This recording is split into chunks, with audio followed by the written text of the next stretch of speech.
A huge shout out to the overthinkers. An overthinker. He watches the show. To the overthinkers, shout out Buffet too. All about faith, this is Parker, yeah. Thank you, overthinkers. Keep inspiring the next generation. Shout out to the overthinkers. Thando kuphela. Much love. To my overthinkers, mamela ubuchopho ngeke buphume buyakhula nizinja nikhokho yazini as overthink siya overachieve. I'm stealing that. I've stolen that one. I've stolen it. Welcome, everybody. I hope you guys are good. I hope you guys are well. Welcome, everybody, to the Overthinking Football Show. This, of course, is the show where we get to discuss local issues, local stories that stand out and things amongst us as fans, where we can think a little bit deeper about what we're talking about, what we're seeing, and ask a couple of questions that we can ask and answer for ourselves. You know, a lot of the time in local media, you watch a lot of old players, analysts, former coaches, former this, former that. Very rarely do you get a place where we can sit together and talk about a lot of the things that are happening in football by ourselves. So it's a very interactive show, guys. If it's the first time you are watching this show, whether on YouTube or TikTok, I make panels, and the panels consist of you guys who jump in and can talk to me about whatever we're talking about, because this show is about hearing from you and maybe asking some questions about whatever it is we are talking about. The show is on every Monday to Thursday at 7 p.m. and Fridays at 12:30 in the afternoon. But then also, if there's watch-alongs, like for example, we have the Euros. For example, right now, we do watch-alongs of the Euros. We do watch-alongs of the PSL when it comes back. Chiefs, Pirates, Sundowns, and of course, Bafana, Bafana, and any other special matches that we might find in between. Today, we're going to speak about Orlando Pirates' new series. It's available on YouTube. There's 3 episodes, mini-series, 3 episodes, where it's called The Change Room. And they speak about what happens in a change room. They speak to a couple of the players. There's a whole bunch of interviews and things and thoughts. They go through some moments that they had as a team, and some very tough subjects. One spoken about by the man above here in my picture. My thoughts are that I like this type of thing. You guys know that I enjoy sports and things like that, but I felt that the way our media covers football is a little bit old. We don't get to know exactly what's happening. There's not much learning that goes on within our media. So it's very good for Orlando Pirates to take it upon themselves to create this series that maybe lets us delve deeper into things like injuries, how players handle injuries, how they feel about those things. We get to see the change room. We get to hear what's being said. We get different glimpses of different players, right? And it's something that if you've watched the show for a very long time, you know that I've complained about. I've complained about Bafana not having a chasing the sun, for example. I've complained about those things that could maybe help us get closer to our teams and closer to understanding what players, what coaches, what everybody goes through during these tough places. I do have my issues with it, and as we go along, I'll tell you about it as the panels come in and we speak about these things. But overall, I think it's a great idea, and I think we should do more of these things and not just have, puff piece interviews and watching players train, where you can actually hear them speak and hear about problems that they've had within the team and how they dealt with those things. I think I learned a lot about what I thought a change room is like, what I thought a team running is like, and what it actually is like. So I think it's a wonderful thing, but we're going to speak about 3 specific situations here. I will ask you for your general thoughts about what you feel about this series, this mini-series. And then also there's 3 specific things that I want to speak about. There's the issue of Lodge, number 3, U3, as they call him in this documentary, where they speak about him. There's some friction between him and Hoto and some tense moments within the team. We've obviously going to speak about the change room fight that happened, or the one where they show us Tito fighting why am I blanking his name? Anyway, that fight. And then, of course, at the end, we're going to speak about what Kermit Erasmus spoke about in terms of legends of the game, how they're treated, in terms of sacrifices he's made, in terms of, some of the things that he touched on there. So this is what we're going to do. Kloki, thank you very much, Tees. This is what we're going to do today. I'm going to make it a little bit different. I'm going to ask you from those 3 things, pick one, and the one that you want to speak on when you jump on, and we can have a conversation about that. But I will ask you about your general thoughts, and maybe I'll ask you a couple of questions about the grander things that he's speaking about. So, for example, Erasmus spoke about legends in the game and how they're treated. I want to hear from you guys in general. Do we treat our legends well? Do we look after them? Do we do things like that? Those are the type of questions we're going to be speaking about today. So feel free to jump in and request. Remember, you have to be following me in order to be able to jump in. And then to end off the show, we're going to speak a little about... We're going to speak a little about Coach Rulani and his impact on Orlando Pirates. No, I'm kidding. I'm joking. We've spoken enough about Coach Rulani over the past few days. Karabo, yes, YouTube is a little bit behind, but that's because the conversations happen here. So YouTube will get it. There's not going to be behind in terms of the conversations. Let me welcome Brian. Kuma, how are you doing? Or are you going to try the voice again? Are you trying the voice? Okay, sorry, Brian. Welcome, Brian. How are you? Sharp, and how are you? I'm good. Brian, I want to ask you firstly, what are your general thoughts about this little mini series that Pirates had put together called The Change Room? What do you think about it? To be honest, not this documentary. TV, I've been skipping it. I don't have time to watch this on TV. Mara, because of our group, the likes of agent, they've been sending these things in the group. So I've seen some of the things that you guys are talking about. From a PR point of view, I understand why they did it. It gives supporters a glimpse of what actually happens with their club, their players, and whatnot. It could either go great or bad, depending on who you ask. But the factory, they were able to be vulnerable on camera for everyone to scrutinize them, to have empathy towards them.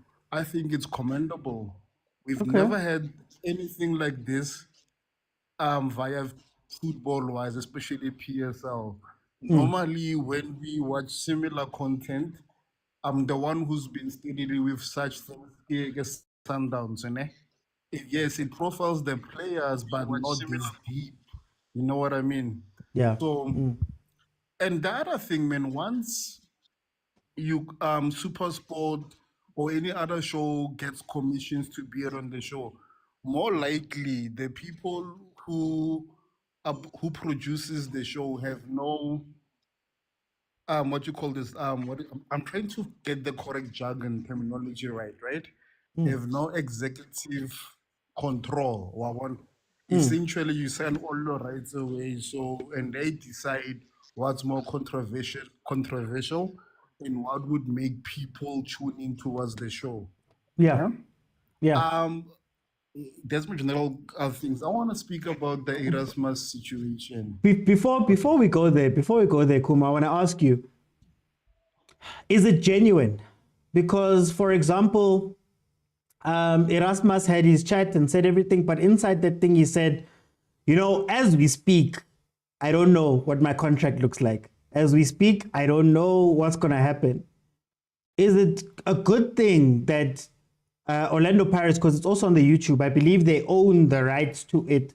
Is it genuine and good for them to release these things, knowing that there's those type of chats and things, not showing us the background of those specific things, but having players, quote unquote, be vulnerable on screen?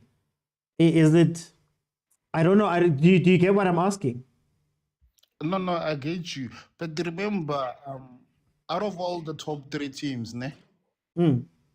Pirates has always had the worst PR in terms of payments, contracts. Maybe this was one of their crisis management tool.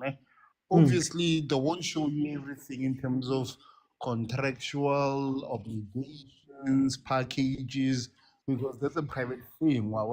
Because how many times have we had Pirates legends like your Vilakazi saying they were paid 5K while they were on form, while they were the flavor of the season? So Pirates maybe is just trying to be much more relatable, and this is genuine as far as they can be, as they can go. You can't go everywhere else because right now you'll be infringing on the clubs and players' rights to privacy when you're gonna talk about contracts. Okay, you wanted to speak about. Oh, okay. I'll come back. Let me bring Agent in. Agent, my brother, welcome to the show. How are you? I'm good, man. How are you? I'm good. Agent, what do you? I can hear you. I don't know what's happening on my side, but can you hear me?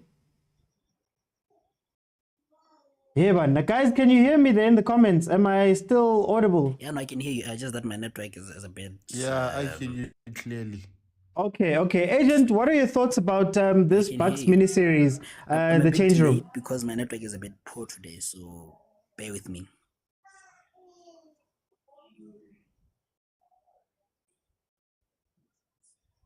I wonder if you got the question. Anyways, in Flaming Back, I believe. But going back, I just wanted to say that it sounds like sour grapes. In terms of Lodge, I feel like in as much as it's not my cup of tea, I feel like he should be given the right of reply.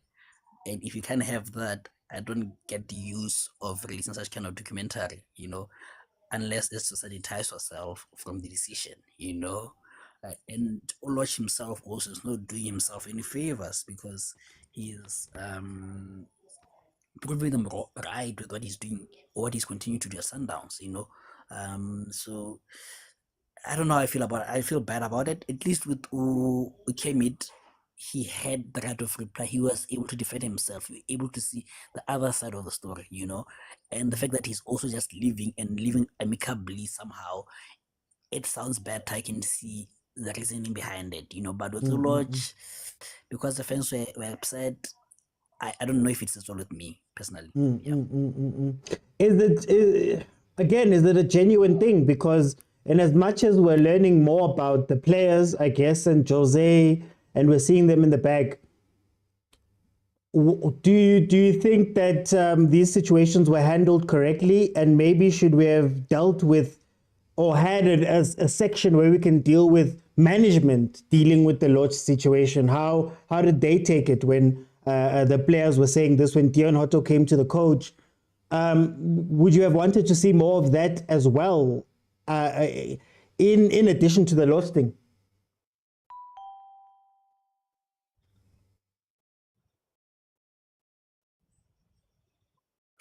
True. I think they lacked PR in my opinion, because I think it has done more good. It has done more bad than good for me, because now every time Pirates is not performing well, we're gonna say hi. What is this guy's name? Jose doesn't have the control of the dressing room, because you saw a bastard between Klogi and Tito, and the coach was seeing ghosts, so I think it goes back to that: is there proper management, and it's fine and good when the team is winning, but when the team starts to lose, we're gonna have to start asking real questions. Is Jose really in charge, or the players are in charge of him? That player power. I think that's was a perfect opportunity to show that Jose is in charge, the management is in charge. I would have loved to see a sit down between Jose and Lodge. Jose and Lodge and who was the guy that was fighting that guy. I would have loved to see that. Okay. I would have loved to see that. So it's not sitting well with me. Yeah. Let me put it Velile. Oh, Velile. Welcome. Angithi ngiyazi ukuthi laba bangena kuqala badla kahle, so siyaphi ngizifake early now. And ngiyabona sobafakile abayi-2 phansi kwami nje, abanye bathi abawubukeli ma program, but masifaka ama-clip ngale bagijima bawubukela, bathanda iy'ndaba. But I tell you, Velile, we want njani ezibhakaniya, we want njani le mini series, because besides the drama, I know there were 3 things or however many things that happened. There were some really nice parts to it where, man, you get to see some stuff that you weren't expecting, learn about the players and things like that. We want njani le documentary series here. No, Mina, first of all, ngijabulele kakhulu. Whoever decided to go to bend the documentary, he came out with a brilliant idea. And it always triggered whatever that people are always looking for when they are watching TV or when they're watching anything, whether their favorite soap piece or whatever in TV, they always look for something negative. And then they will decode it with part and that. There are so many things that were beautiful on that show. And also, even if you look at the match, especially whereby the players were fighting, you don't even know which match was that. And did you see what it was that time? And we might never know what the results came out of that match. I'm told. So we will come out and say, no, it's not good in terms of showing players. No, it's a good thing. To those who played football, we know that's what's happening in the room. If you have played soccer, you know. There's no way the team and you always get along with your team. No, sometimes you fight someone doesn't pull up socks against the next. It's always especially the defense. If your forward players don't come back, also we always fight. It's just that Pirates decided to show it. Young Tom. People were fighting almost coach to have Bilizolo. Can you see much go to pull on the technical direct? It happens, so I see danger when it comes to this program. But it's good for viewing, it's good for the brand of Pirate Football Club. And also it triggers the emotions in terms of each and every human being or the person. But remember, these guys have got families, they've got friends, they've got girlfriends and relatives who are always sometimes looking up to them. And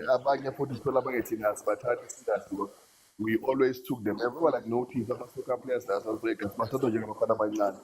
If you don't move them down, your family is married to babumkwena la kwakhe babumkwena but uzumutana hey lo mfana udlala amaso udlala udoli uyangithola. It shows that other side of them. These guys sometimes or whatever that they are doing, not to say if they are off form on the day or is that they want to lose. There's no team that goes to the field goodbye or lose.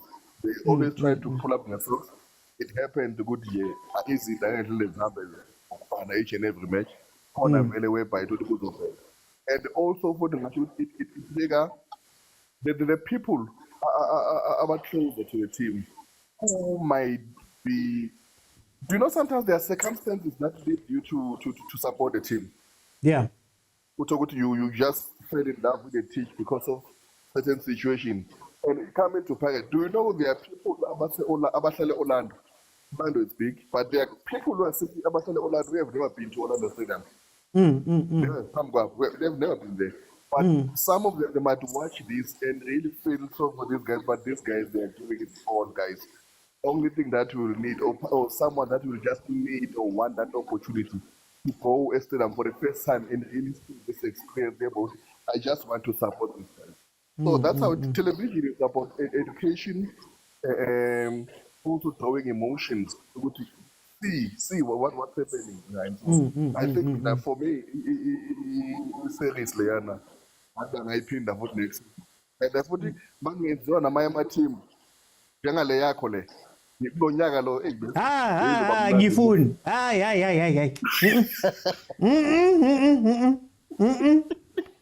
Angifundi. But anyway. Also, indaba kaNochi. Ngizobuya. Phela right of reply.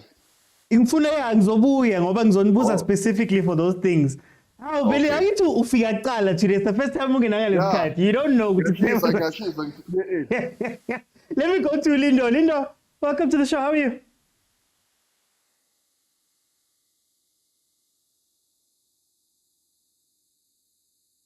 Shabu kunjani bafethu? Hi man, simnandi Lindo, simnandi. Long time. I can hear you. Can you hear me?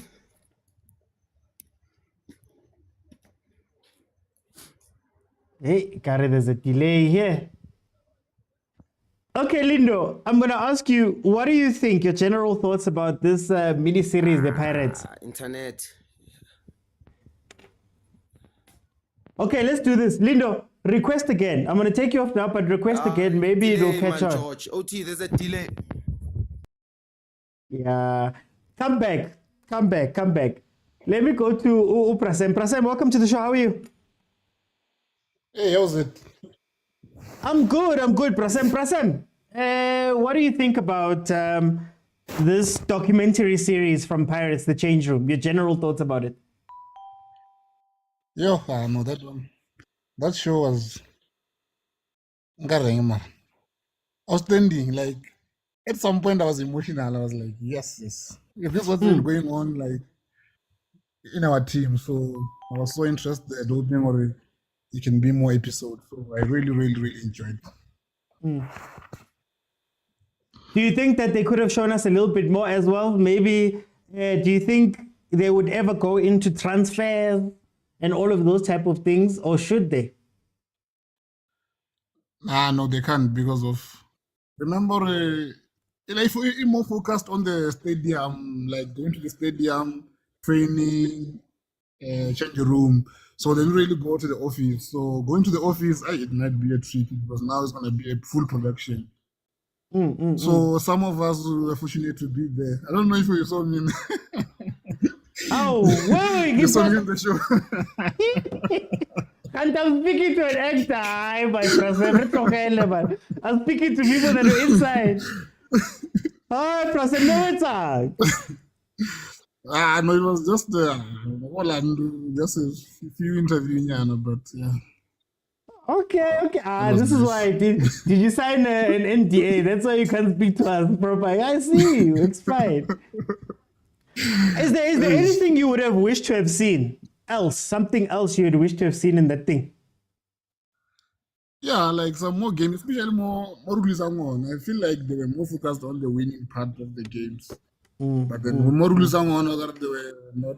Actually, I don't remember a game that we lost that they covered. It's just the Royal Cape Town Spurs, and then they went to Chiefs, and then they went to Nedbank Cup final. Unless if I forgot. Okay. But yeah. I'm gonna come back, Prasem.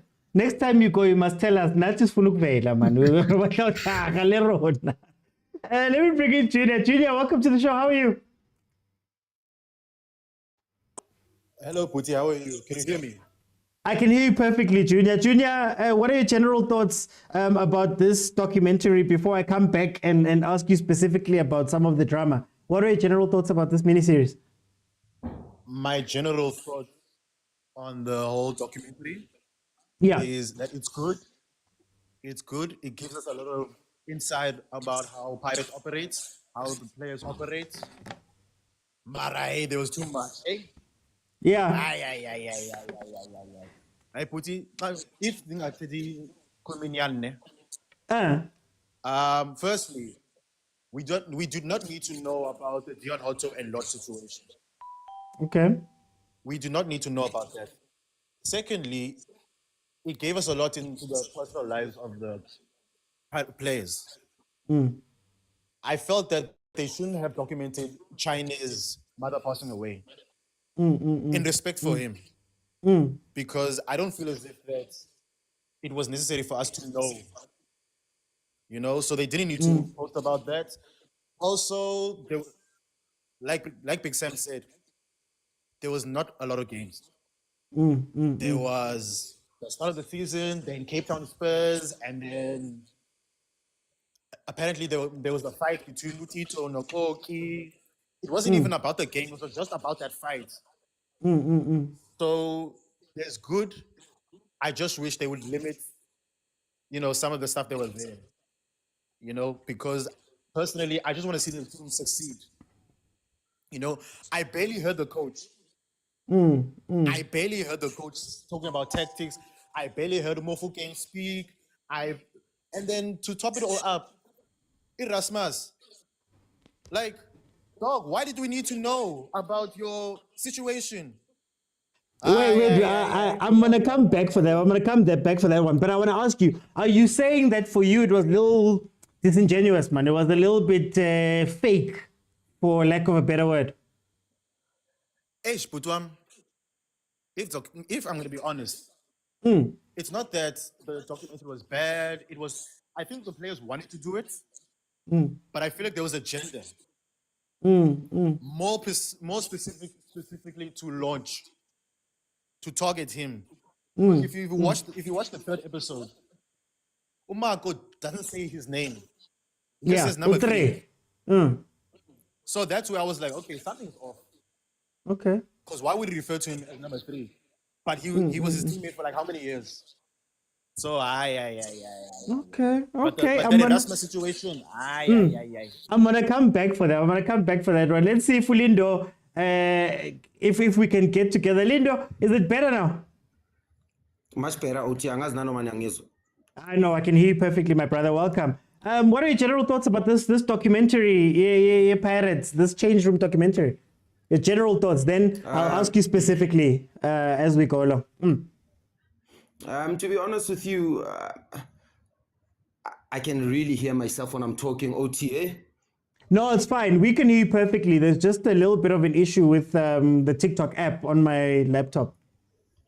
Okay.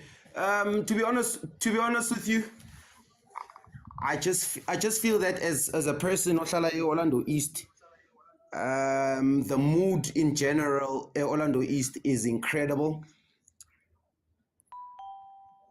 Let me do this. It's terrible. Okay. The mood in general in Orlando East is incredible. I feel that what Orlando Pirates has done has brought. OT, this thing is really irritating. Are you struggling? I think try turn down your volume and then I will signal to you if I'm saying anything. Okay. All right. Let me do that. Personally, I just feel that the Orlando Pirates is bringing the fans closer. It's bringing the technical people closer. It's bringing our technocrats closer to the club. The mood in general in Orlando East has been incredible ever since they released the document. And ever since the start of the year, they've been doing very well. I just feel that the importance of this documentary is to bring the fans closer. It's to connect the players with the fans. But just in general, to be honest with you, OT, the importance of this documentary is a almost similar style to what happened to All or Nothing in 2018 when it was released by Manchester City. It's just to give the fans, a general fan, what happens in the dressing room. I think people that have played football understand what happens in the dressing room. I think those fights that you saw are things that happen anywhere, even in amateur football, to be honest with you. It doesn't get it to that extent, but it happens everywhere. The connection between the coach, the character of the coach, the character of the players, the character of the technical team, how Orlando Pirates is as an institution, the training grounds. They were just informing a normal fan, bringing them closer. I feel that the team is feeling that, or the organization as a whole, or the institution is feeling that there's something big or something huge that's going to come next season on our OT. So they just want to try and mobilize and to get as many fans as they can to the stadium, more especially the ones that live in and around the Orlando East. They wanted them to connect with the team spiritually as well, to remind them the greatness of the Orlando Pirates as an institution. I, as a Mamelodi Sundowns fan, when I was sitting down and watching that, I thought to myself, it makes me even appreciate the club even more. It makes me even appreciate players like Abutoki. I've been very critical of players like Abutoki, but getting an opportunity to see their leadership and stuff like that. But to be honest with you, just to be short, Oti, it has made the mood, even as Orlando East, if you are here, you can feel that the fans are very optimistic. Everyone is looking forward to the new season. I think the documentary, even in Eskata by releasing us, was perfect for them because everyone is now looking forward to the season. Everyone is looking forward to going to the stadium. I think that was the purpose. Okay. No, Lindo, I'm going to come back. Let me go to Kumo. Kumo, specifically, I believe you wanted to speak about Erasmus. What did you feel about that Erasmus moment, that conversation that he had? Okay, before I get there, Mara tension. in your trend, I don't know what celebrate the countdown. No. Like no, like think about this, no? Even in our group, whenever we post things about Sundowns, achievements, the Club World Cup, or rulani, about to fell about Vumboga, Nedbank Cup, really more like why? Go ka bona gore mentality o pila o tla hape le ka parents management. Documentary ya metla ye. Like what are you gonna say to the people? My comments. Are nang honest? No, are nang honest. Documentary to saying it was a manga in fela. Just because fella on your attention more. Because no guys, what one thing about Sundowns Chiefs, we trend let's that. But no, some but they are never attention in your I read the document. We only felt like camera quality let's say like a P40 late. Okay, anyway. Hey, Barra, Kumo. Hey, Barra. Que no refail. Como nga emotion, hindi man emotional ka parent. Kaya ko irasbas. Wala sta Romeo. Romeo remoratile as Sundowns friends. We actually wished him good luck. Aya go pirate. Ana marabo brasa fandi cup se ba bona la kere. Aroha rolani. Are Rojas defend. Akora against three na remoke alive. So no hala mo pareto o ka neretseng. Oh last o ka tsa picard o lo na bench mo go perete. No le betere o lo go Sundowns go ra full packs. Inge no le na a bonenga na Africa. Inge le Egypt ka di G6. Maybe if he had because you were struggling into ka di strikers. Really chance, nothing, Mambo Shalulile, none out of form, really chance. So, yeah, no sacrifice it. Are a roha the former employers, the follow supporters. Fine, as a man, I'm not made out of stone. But to be honest, online now I believe in karma. I want you or sort out to shame. And I believe this documentary was shot and produced a long time ago. No, that is why Paul was not ready to reply and stuff. So yeah, maybe I agree immediately. Marawa like agent 007. Why would you go to a club and accept more than 50% pay cut? Kayo pinnacle, yes, people who can afford to do such things, maybe let's say Melema Payne or because he's young and agree enough game time. Why would you go to guys? So then, Kumo, does it open up the conversation then about transfers, about payments, about signing fees, about things like that? Shouldn't there have been maybe in the documentary a resolution of that? Maybe where they show us, I don't know, if they're being honest, show us a conversation, show us a thing. Because for me, some of the stuff that they speak about, it feels like it's an open loop. It feels like there wasn't a conclusion to it. If a player comes out and can say in the documentary that, to this point, I still don't know if I'm going to be a Pagania and my family and all of that stuff, is it being a little bit disingenuous to then not close off that thing and say, okay, Kermit, we spoke to Kermit, or this is the situation, or whatever? Wawana, had parents done that, it was going to be perceived as sorry that doing damage control, they've got something to hide. Because I'm assuming, I don't know, I'm not one of the producers for this documentary and it's like, it's fine. It gave us raw emotions that came in it. We are relatable to, we can relate more to Kemedi in terms of his struggles. Maybe from his struggles, a young player like Mabena or Lewihile can learn something from it. You understand? Because right now, when you go to contractual agreements or negotiations, those things shouldn't be on TV. Because it's not only between the player and the club. There's the client, there's the lawyer's involvement, there's the agent involvement. a lot of people are involved, and you don't want people to know your day-to-day legal agreements and whatnot. That is, guys, first of all, if we're being honest, yes, we support these teams, but we answers, we aren't shareholders. And just as much as we don't know how much I make or Velile makes, why must their monies be public known? They don't work for civil government, I get. So they won't get deserve to have some form of privacy when it comes to their money situations. Well, not necessarily for to know their monies. More of, I'll give you an example that's not the Erasmus one. It would have been nice to have Lodge there to give his side of the story.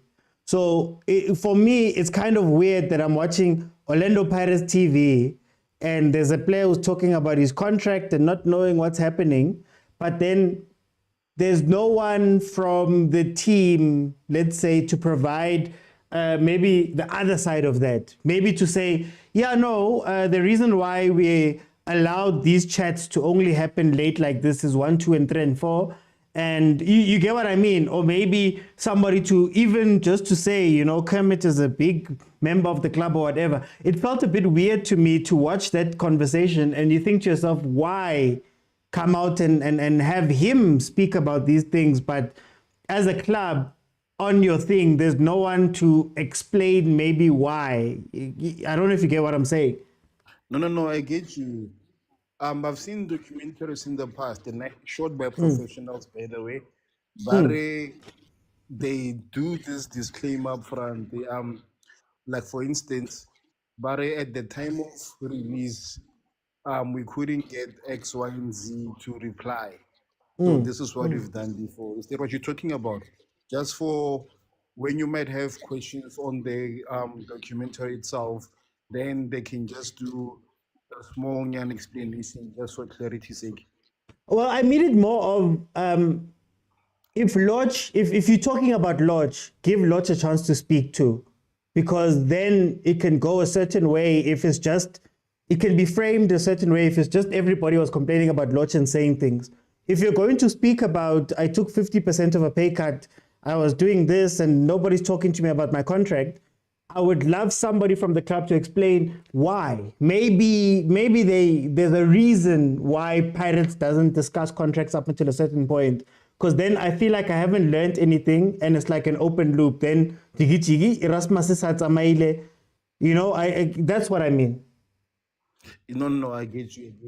But what, like I said earlier before, this document tentory was done back like a long time ago. And by the time Lodge was supposed to have featured and answered some, it was already smuggled out of Soweto to Clorpop. So he couldn't reply. And then why would you want to go reply now? Unless he goes on and tells you about Marawa and doesn't tell all. That's the only time we're going to hear his side of the story. For time's sake, let me bring in Velile. Of the three things, change room, Lodge, Erasmus, which one do you want to speak about? Hey, umuntu akhuluma isikhathi eside maqeda akhuluma nengqondo the last 3 minutes. Hawu, akhuluma kangaka kana simuzwa manje ekugcineni.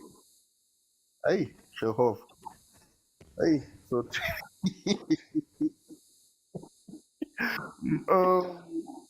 Lodge.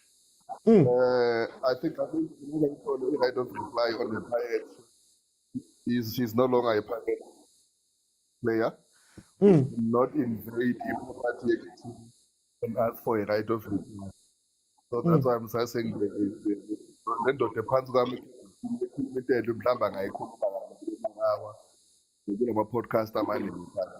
but for Mofi, Orlando Pirates, he's no longer part of Pirates.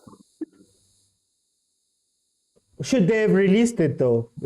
Should they have taken it out knowing that Ukulmang a player that is not your player? I mean, by the time this thing came out, they would have had a lot of opportunities to maybe pull those type of things to say, as the Lomunda Seko, we can't now skip in the drama. Mara Lomunta Geko, he can't say anything for himself. No. People might not watch that documentary or might not watch him going to Marawa, for example, to defend himself. Why take it up as the club? Isn't it man distasteful, Nyan? But remember, as on this is television, so surely there has to be a spicy thing that will make us to talk about it right now. Because if you look at it, if we're focusing on change, and they were discussing about the negative things of the African team. If you can take it to consideration, by Pirates, there was a time when the slump, especially number 3, market. He was, then he came back and Lajalas album keep and was lodge Hoto. He's been looked around in different positions. So that's part of the thing that happened with at that particular time. There was this situation which really affected the whole mentality of the team. Whereby players they were divided into camps. One was supporting this one, and the course of this one, because this one led to this one. So he was bound with everything, whether he liked it or not. But also, if we are not the first player to leave the Pirates, Ben Ababotiko before now, but they left the same way. I think the other one was his boy Nai. Same way. Always so ngeke vele isale always ihlala ikhona le every season sazoyiza futhi omunye wethu wenzani kuona lesikile way because ngathi and they always bayakuthi one. But then ngifuna ukubuza then Velile, do you think that the situation was handled properly? Talking about Uloch, he's obviously a problem. The team knows he's a problem. Abu Dion Hoto have gone to the coach and said, Coach, hey, Lomuntu Yang Dina, rather bench me. Yeah, rather put me on the bench because people are talking. Do you think that that situation could have been handled better in terms of Uti? Is there a way to find harmony between those guys? Because for me, it sounded as though the guy in Kinga until he left. And while he was there, Conning Kinga that people were not speaking about. Do you think it could have been handled better by the team? We might never know whether he did that or not up until the Segahambi. Or the team took a decision, the player that we are going to stand behind him compared to which we have to wait according to which if we are going to stand with this one, we are going to stand with this one based on one. You've got Lodge, you've got to hold. He's playing different positions, workaholic, available for the team. You've got to Lodge. Yes, he's a star of the team. But in the last 2 seasons, he's a corner. But what are his in terms of and then they deliver to the team? So you wait out of how many games has he played for the Pirates in the last 2 seasons? He's always injured. And then now there's this, it's involved by him. The issue again is due to his software problem. We know most now. This doesn't the guy playing like outside football, which you've always supported. He came back again. There's issues between him again and the player. So you have to wait. Which one do you think? So you go for that who holds. That's why you have to release. Yeah, but and also you look at the way ahead here. Sometimes you get a very good coach, but if you look at the documentary, the first episode, I think it was the Cape Town space where we drew one. Remember, in the 80 minutes, Cape Town space, Gift of the givers. Yeah, we were so flat. We're so flat.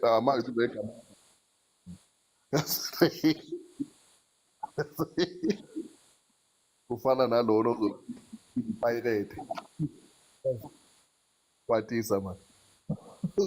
So that game, you see the action coach came in, It was so quiet in the changing room. They stood there and asked, okay, so you just take the field, play the way you play. And you're so quiet. There's no one who's saying anything. Nothing. The government does what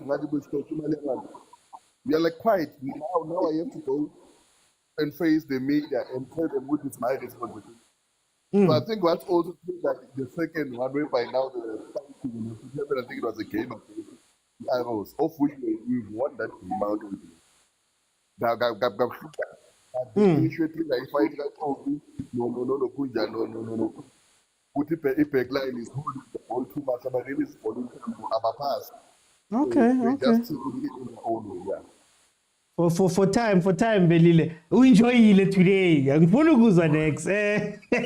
Sengahamba manje last fight. Yay, hlala ubukele. Let me go to Junior. Yeah, no, it's fine. Junior, what specific thing from this thing do you want to speak about? The three that I have here is Lord Erasmus and that fight in the change room. Which one grabbed your eye? Sorry about the noise, buddy. No problem. I could speak about Roach for 10 days. That's how angry I am at him. But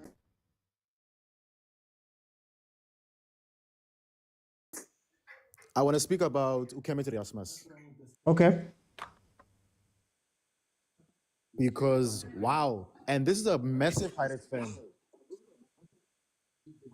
of Kemete Erasmus as well, who has delivered so much. Why he felt the need to do that is beyond me. Like, like, honestly, I've been a fan of Erasmus since his Super Sport United days. Like, when he was firing, I was telling Pirates, sign this guy. Just because of what he did, I've erased him from history. Oh. I've erased him I'm serious, but like he's basically saying, Uguti, the club don't take care of players who are not performing. And when the club says, no, we're not going to extend your contract, now he's going to go on about saying, I have a family, what am I going to do? It's not a football club. It's a football club, yes, but it's a business. If you're not performing at business, they kick you out. You know, so I really don't understand why he's trying to tarnish the legacy of Orlando Pirates. So then, but can I ask, Junior, can I ask, doesn't this raise questions? And I want to make it a bigger thing. Doesn't it raise questions about communication maybe at the clubs?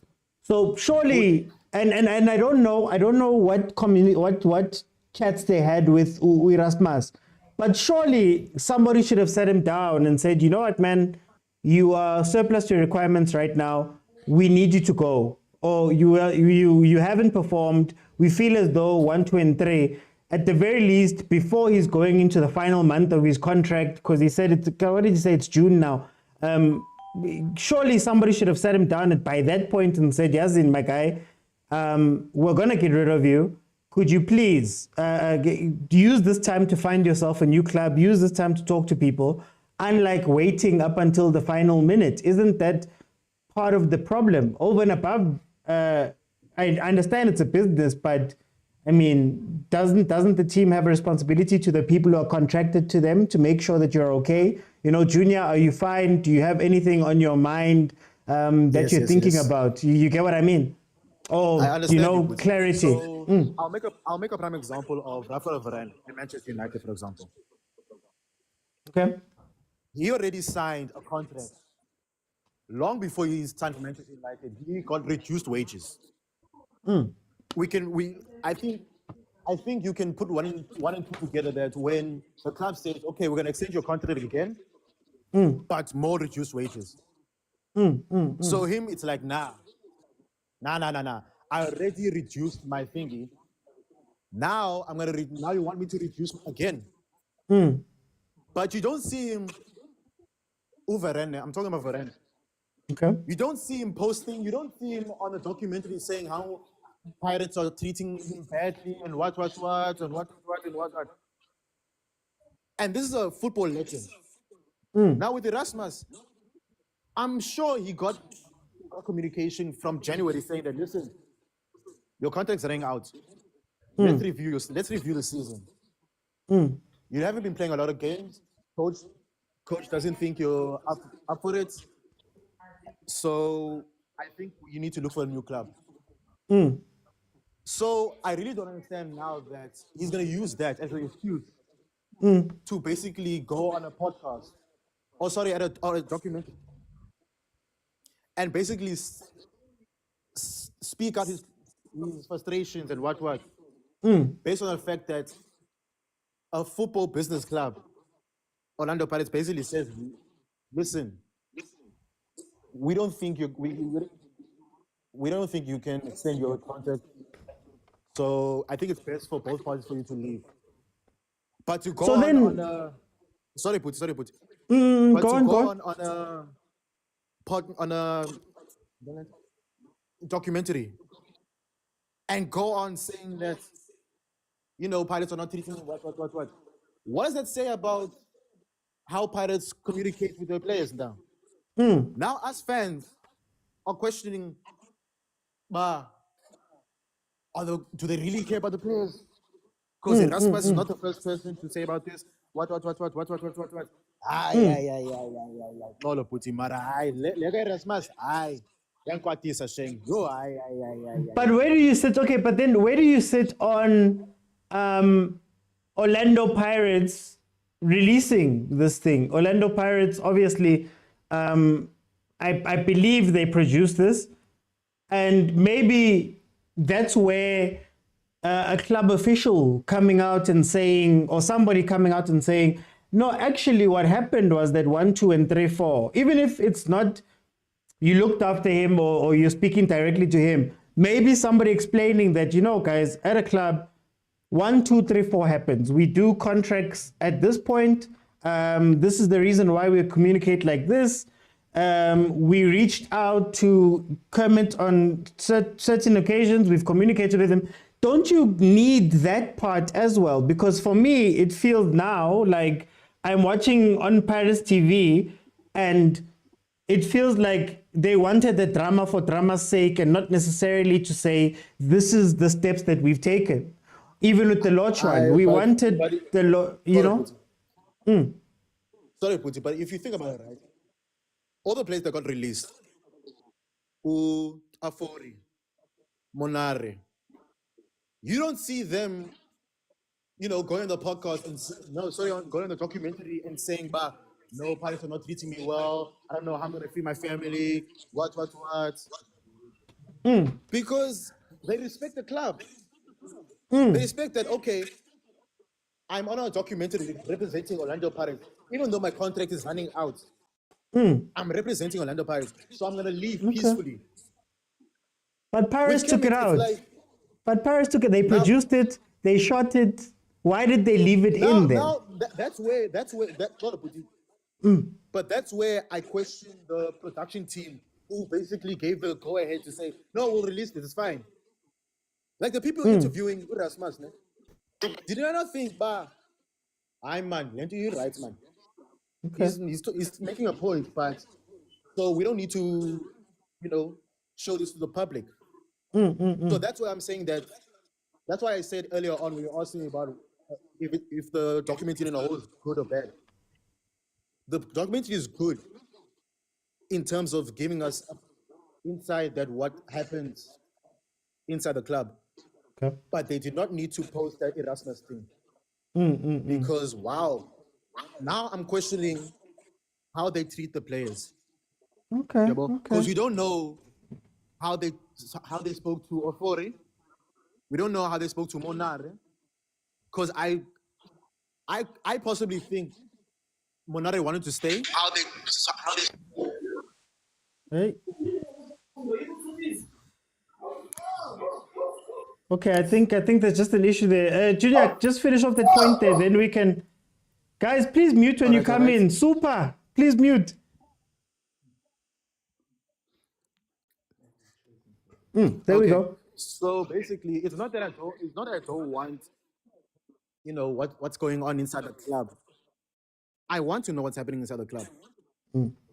But also I want to know if are the players taken care of in terms of the contracts. And if so, are the players respecting the club? Because now, coming to next season, there are a few players whose contracts are running out. Are we going to see the same thing that Erasmus did? Are we going to see more clashes? Are we going to like I call it Okay. For time, Junior, thank you so much, guys. As you know, with the first panel, because they always jump on first, I always give them more time. I always let them speak a little bit more. But as we go along now, from now on, I might just let Prasem finish because he was in the first panel. For the second panel onwards, guys, I'm gonna give you 3 minutes. Let's say 3 minutes to speak your mind about one of the topics. Lodge, Erasmus, or the fight. Okay, I'm gonna give you 4 minutes because I want your general thoughts and I want your thoughts about one of these 3 things, and then I may ask you a question or two. Let me go to Prasem. Prasem, I saw you jumped off. Let me ask Prasem, of the 3 things, which one do you want to speak about and which one caught your eye between the Lodge, the Erasmus, and the change room fight?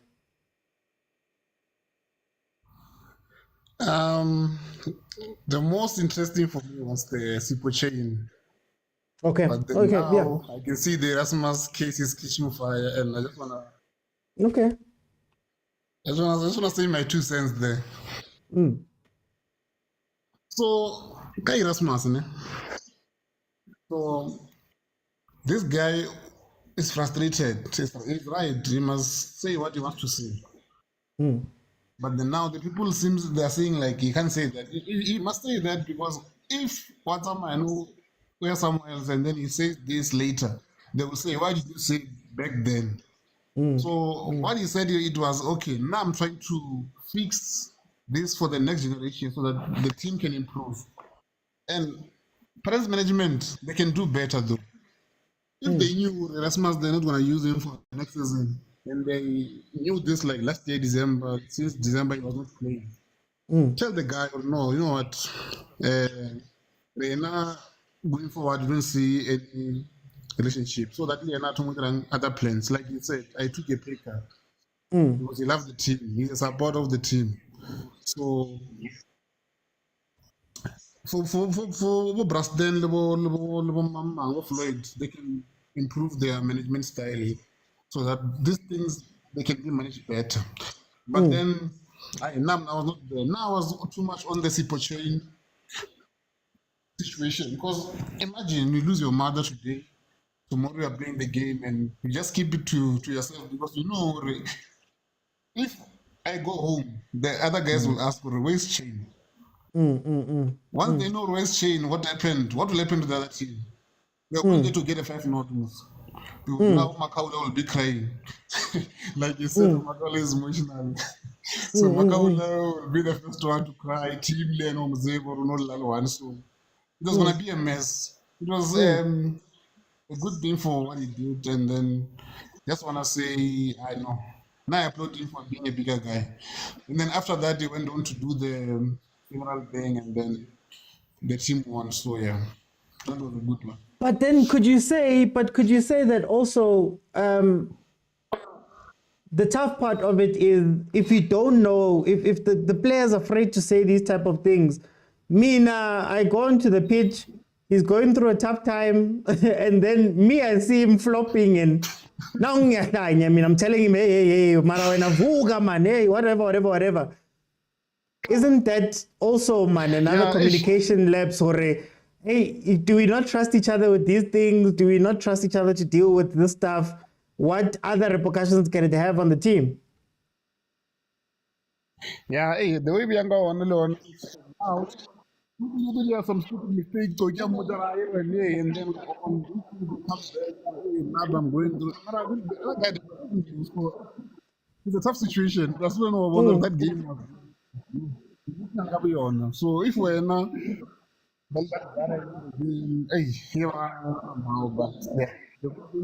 otherwise, if we lost, depends on the best game again, right? He was going through a lot, and then now decided to. But then because we won, it's a good game. Okay. Before, Prasad, thank you so much. Before I get into the next panel, guys, remember, I'm gonna give you 4 minutes. I'm gonna be nice today. I just wanted to say, hey, for me, those little things didn't sit nice with me. Where even now, if you look at the Lodge situation, whatever Lodge did, and he had his Dion Hoto situation. If you can see how people are speaking about it and him right now, it's a little bit unfair to not give him a chance to speak. It's unfair to dedicate so much time to him, have all those players speak, give their sides of the story and all of that. Now, I'm not saying that Lodge coming out and speaking to us would have changed anything. But can you imagine if Lodge came out and he was doing it out of, he didn't like Hoto, and I'm just using a stupid example. He didn't like what was happening with Hoto because there's players in the team that play those positions that don't get a chance to whatever. Let's say, hypothetically, let's say it was an ultra leadership thing. Now we are looking at him a different way and people are speaking about him a different way when he didn't even get a chance to just come out and say, Mara guys, this is why I did it. It could have made sense, it could not have made sense. You get what I mean? Utito and Koki, we saw the fight and then they got to say, Utito got to say that, sometimes my anger gets the best of me or whatever he said in that part. Sometimes I wanted to go win. It's just that in the moment I got taken all the way to X, right? For example, and I apologized to him and he spoke as men. I shouldn't have done that. It's wrong, right? Ukoki got to speak about how this is how I felt in the conversation. This is how I felt. And this is how he made me feel. So now I reacted like this, but then and I know how to deal with the person. And Koki was speaking about how different people, if it was him, apologies, different people react differently to different things, right? That's how we should understand each other like that. You see how it closes the loop. Now, can you imagine if you just saw the fight, and then you heard somebody else saying that, the way that he did it was wrong, what, but you never got that moment, then it makes it sort of unfair because you don't know the full story. Same with the Erasmus thing. Your player comes out on your production and says, hey, nobody's spoken to me.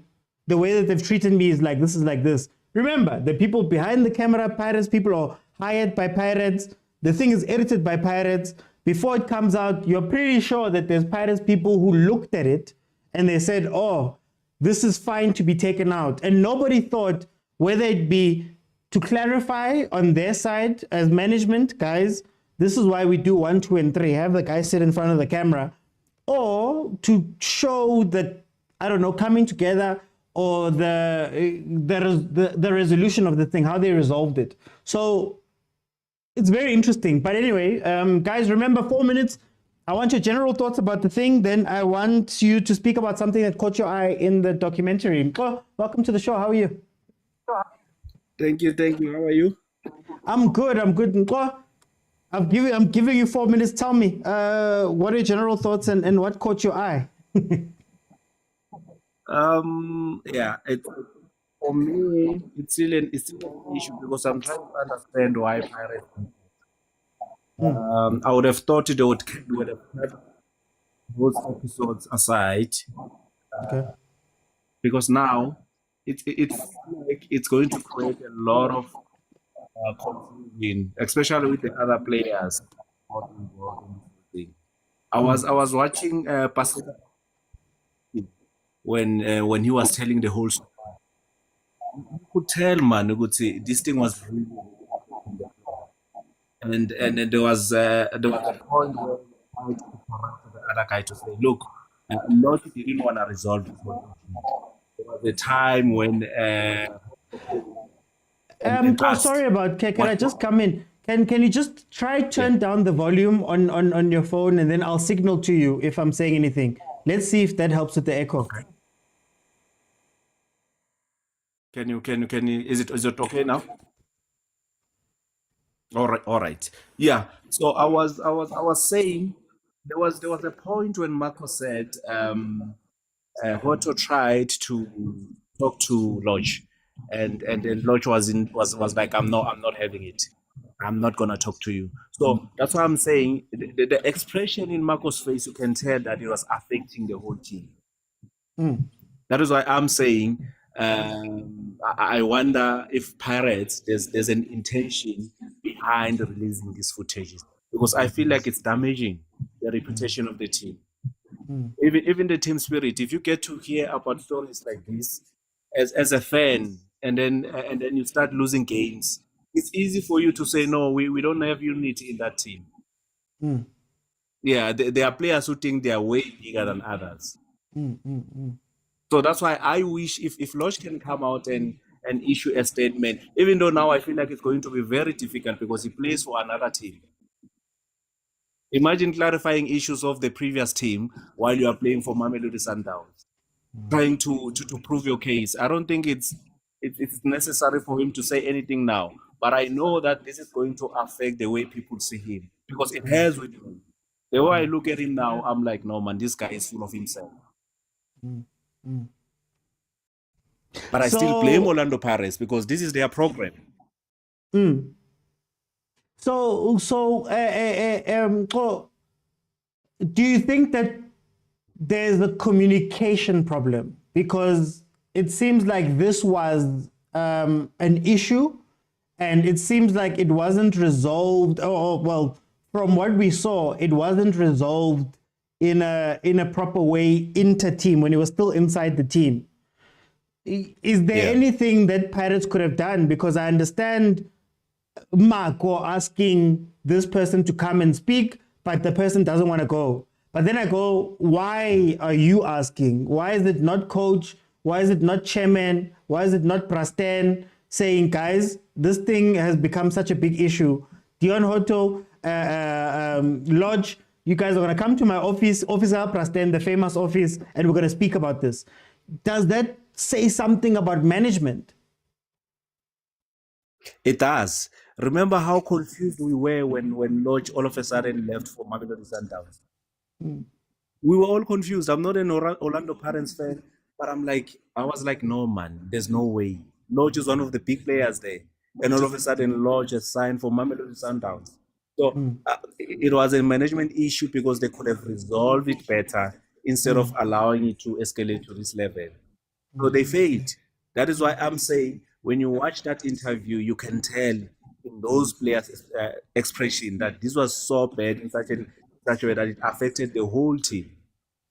Because everybody didn't know how to act. Remember, if you get along with both of the players, you know, even at work, if two people are fighting or are having an issue with each other and then you are caught in between, sometimes you don't even know how to act around them. Because you can speak to both of them. You don't even have a problem with both of them. Okay. So that is why I'm saying it can affect the morale of the team. And the fact that fans now know this is what transpired when Lodge was still at Orlando Pirates and the reasons for him leaving. It's not a good look for Orlando Pirates. For time's sake, I'm going to jump in. I just want to remind everybody that, yes, there was drama, but it wasn't the only thing that happened in this documentary. There were some really important parts about injuries and things like that, and getting to know some of the players, which was incredible. But there was also drama. So, Malume Kutso, I'm giving you, you've got 4 minutes. Welcome. What are your general thoughts about the documentary as a whole? And then was there anything that caught your eye that maybe you want to speak about? Welcome. Mr. Utsi. Nandi kunjani lapho? Mina ngimnandi man, as always. Yeah. I want to say, as Pirates supporters, we are not shocked by Lodge leaving. Okay. And secondly, Pirates owes Lodge nothing. No right of reply is owed to Lodge. He does not deserve any right of reply. Lodge disrespected the institution dala and nebhilini mama yakhe when they used to wear Sundowns jerseys kuma-video. We know them. He's been wanting to go to Sundowns. So anyone Turn down the shocked volume, that Hanyan. Pirates went, Lodge went to Sundowns is playing themselves. We always knew which we are corner and the magaye gade ahlala injured. Now you can be wrong and be right at the same time, and you can be right and be wrong at the same time. Yeah, I understand that, Mr. Wood. Now I want to ask you. I'm gonna increase the volume so that you can answer, but I want to ask you a simple question. During the time of Lodge, who was the biggest player at Pirates in terms of profile? You, Lodge? Wasn't it Exactly. him? You know, it's fine. Who do you think earned the most at Pirates? I always think it's a trick question. Who do you think earned the most at Pirates? Lodge. Over Dion Hoto? I would believe so. There is no way Lodge earned more than Hoto. There is no way. Lodge comes in from Maluti. Hoto comes in from Vets with Sundowns Chiefs vying for his signature. There is no way Lodge would earn anything close to Dion Hoto. But when Lodge watches Dion Hoto and listens to the fans when he steps into the field, he may feel like he deserves more. You understand? If Konamanje Pirates was to pay Uchilbeto, it would make sense. It might not be fair, but it would make sense for them to pay him more than Tito.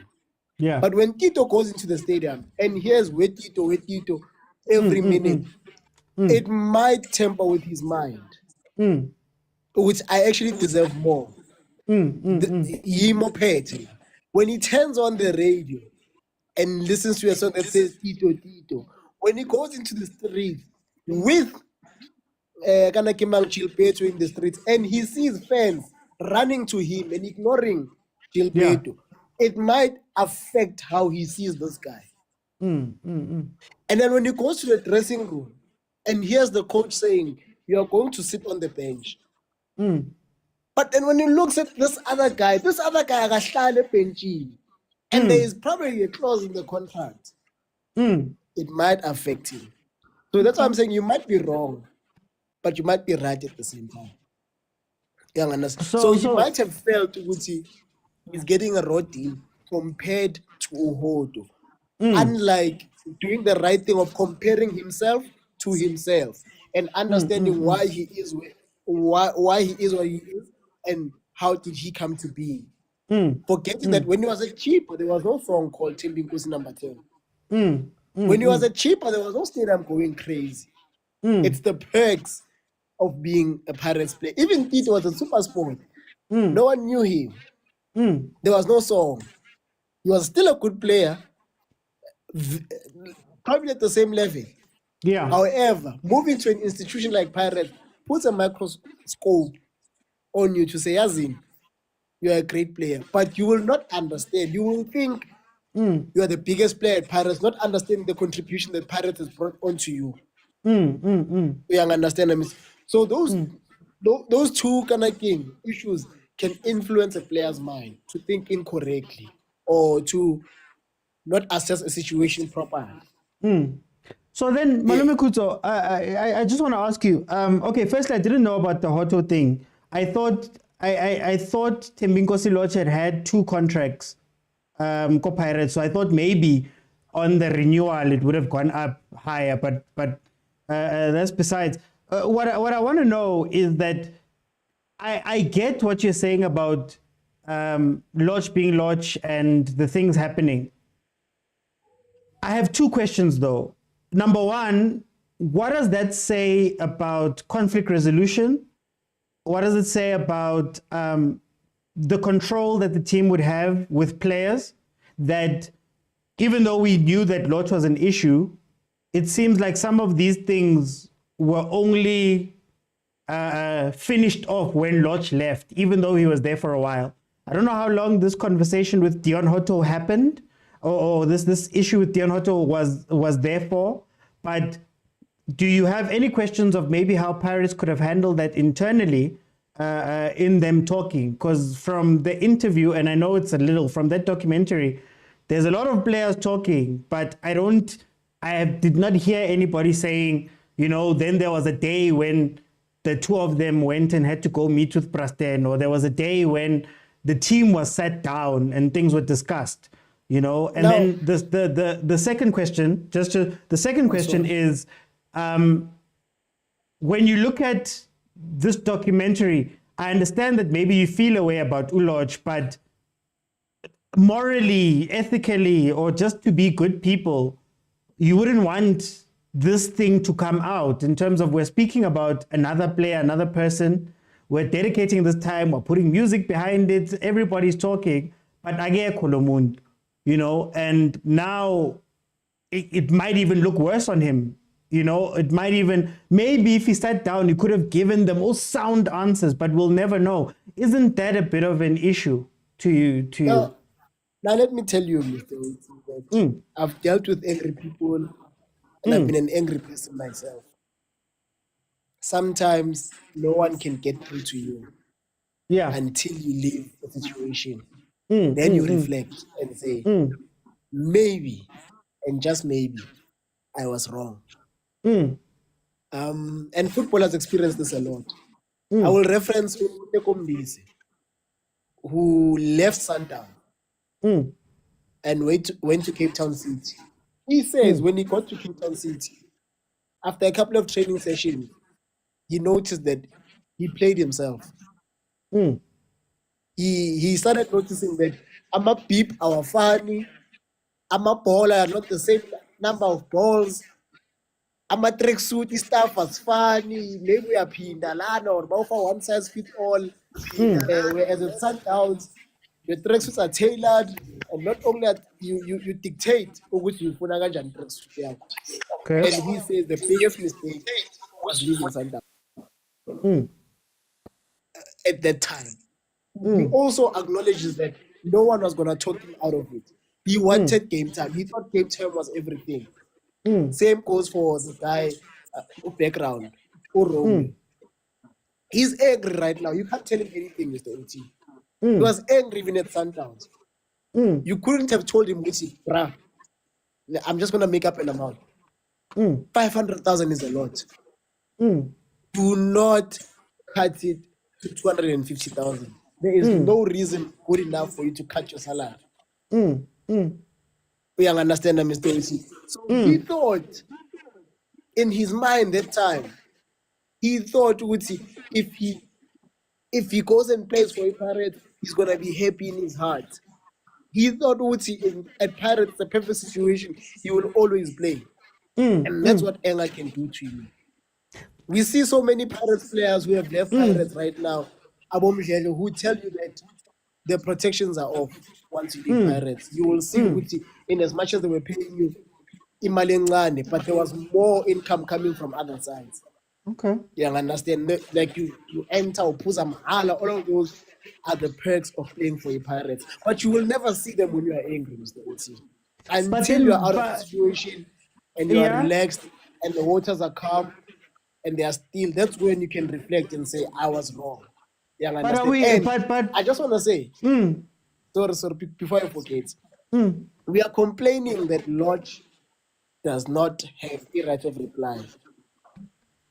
Yet, we are complaining that Pirates played Ividoga Erasmus injury. Which one do you want? Do you want a filtered reply? Or do you want uncut? Which one is it? But in both cases, we're missing information.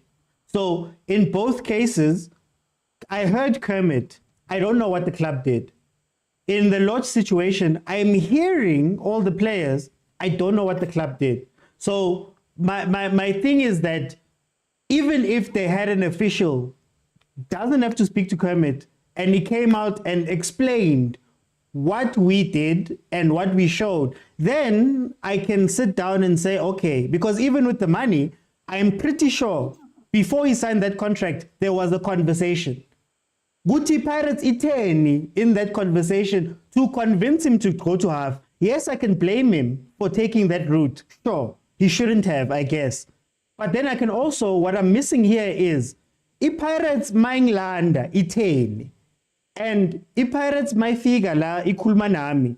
What was said? When I'm here daily, every day, do I get spoken to directly to tell me that, my guy, you're surplus to requirements, keeper, or you're surplus to requirements, we're not going to play you? Is there conversation? Now, I don't know whether the conversation happened or not. I can't tell you that. I can only tell you what Erasmus said there. So now my question is, with this documentary, it feels like there are loopholes. Because for me, Kermit spoke everything, but then we don't know how the club responded. With Lodge, everybody spoke about Lodge. We don't know what Lodge said, what Lodge was feeling or saying in that time, or his reply. But also, Pirates put it out. So I sit back and I go, it's two separate situations where I don't know. I don't know if they asked Lodge as Pirates team to sit down and I don't know what conversations were had by management with Lodge when they came to these issues. There's so many things I don't know. All I know is the things that I heard on this thing that are all negative, but I don't know Lodge Kututini. I don't know what they dealt with Lodge as. You get what I mean? It's not necessarily that he was right or wrong. It's that it feels like, man, I don't know. I haven't not learned anything, but I haven't gained anything from this. I don't know if you get what I'm saying. And Mr. Oti, unless if I watched half show, I don't think we actually heard Hoto speak on the Lord situation. He did. He spoke. He even said that he went to Jose and asked Jose to bench him because there's so many problems happening. But he never spoke on Lodge. He just spoke with the players were not here. No, that's fine. Lodge. So I don't want to be unfair on Hoto as well. He only addressed the feeling in the room, which is what Marco says. The situation at Lodge caused a feeling in the dressing room. So Hoto avoided speaking about the Lodge. The only person who really spoke about the Lodge is Marco. And directly.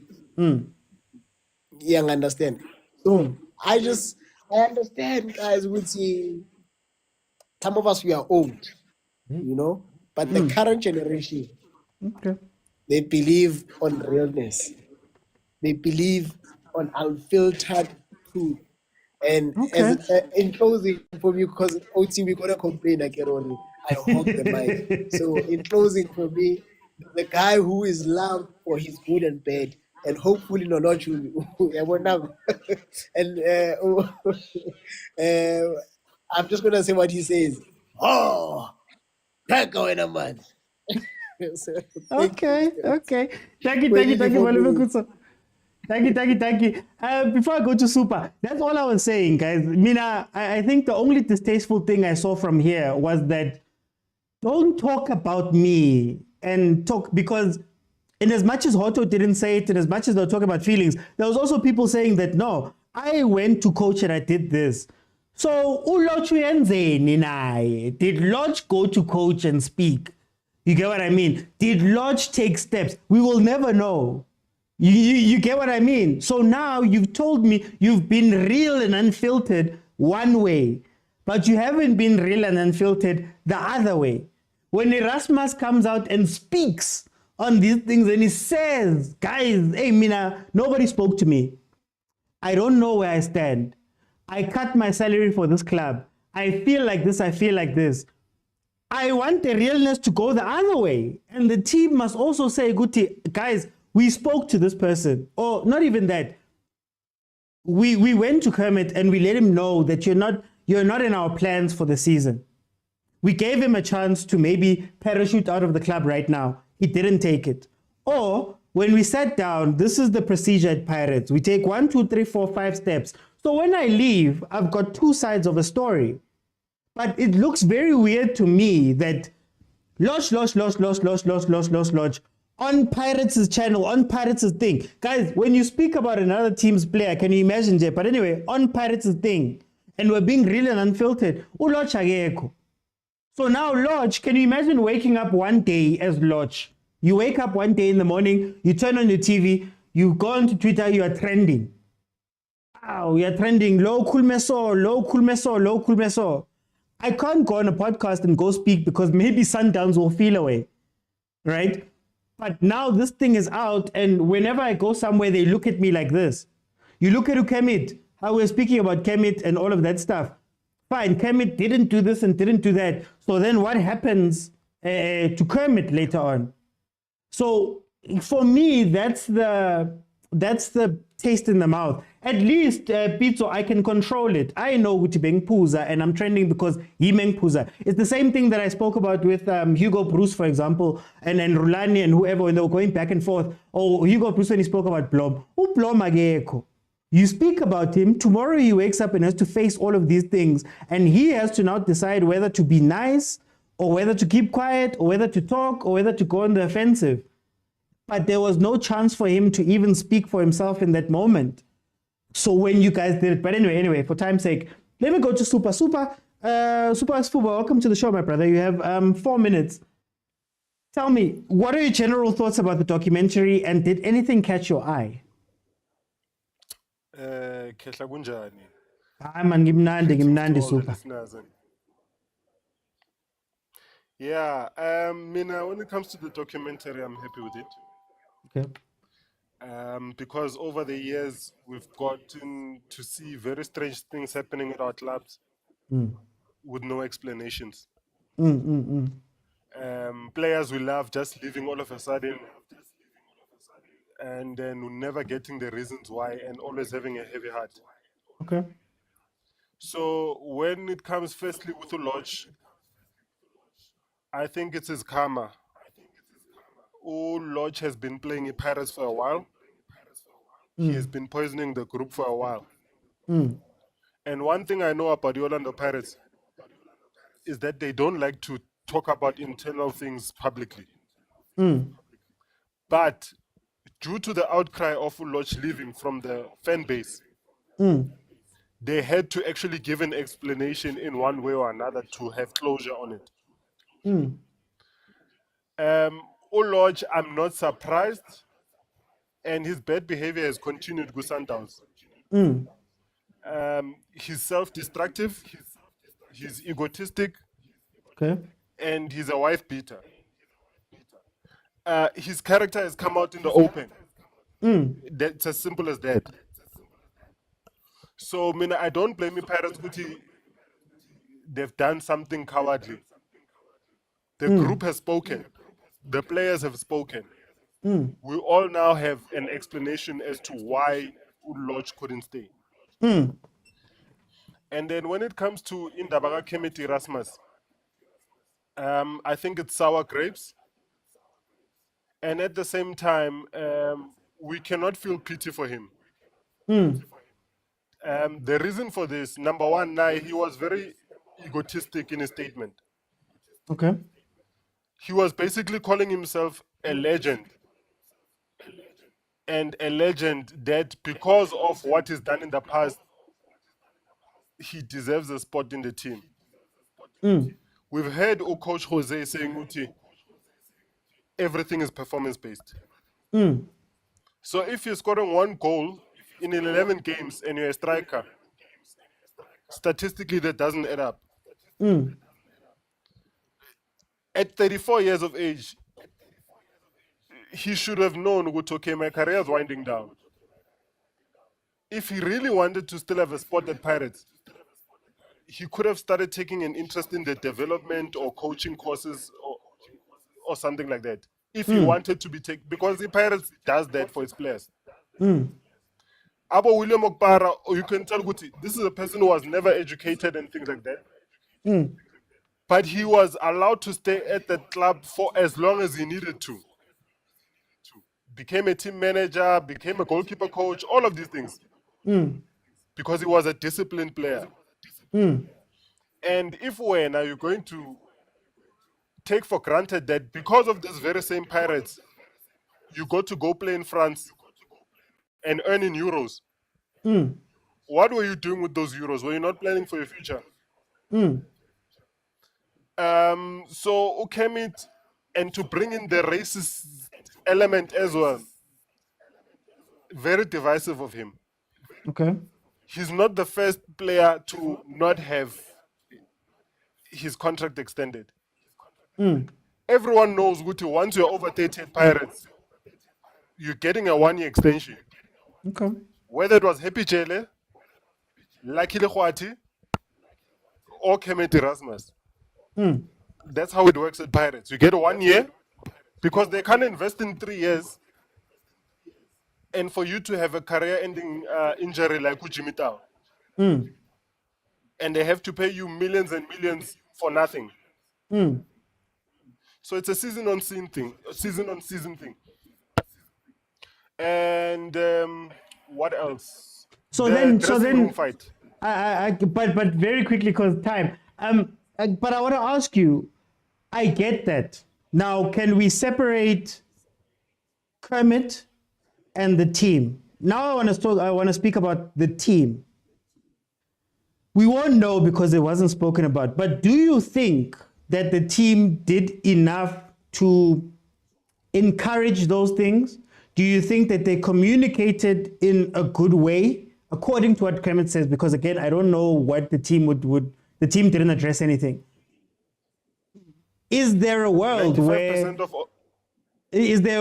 they speak to him and say? Because for me, it sounded like there's a lot of brewing things that were not handled man to man, and I don't think that Kermit would feel away if the club was honest with him. So honestly speaking, my guy, you're not in our plans. Please start looking for a club and leave.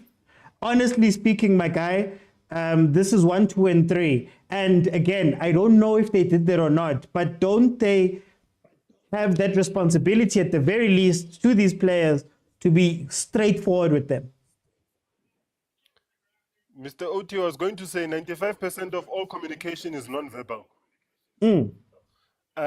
So if it's January, you know the season is ending in May, and end of January comes and no one has spoken to you, you know you have an option to sign a pre-contract. Why wait until after the Nedbank Cup final to say, but no one spoke to me? But then doesn't the club have the same responsibility? Doesn't the club have the same responsibility? It went the other way. Uchuka Manja signed a pre-contract in secret. You never heard Pirates complaining. They were like, okay, it's just business. And that conversation you're talking about, that the club should have had with Kemet, that conversation you have with a player that's got a 3-year contract, and you're getting rid of him after the first year. Not with a player who's running down the last 6 months of his contract. You know, why when not? January Why comes not? and passes, why don't you have that you conversation? have the freedom to speak to everyone. So there's no need, Guti, ufundi parcel paliwe. I mean, it's January. No one is talking to me. We know. But isn't that a problem? But isn't that a problem? I come to the facility every day. I tag in, I tag out.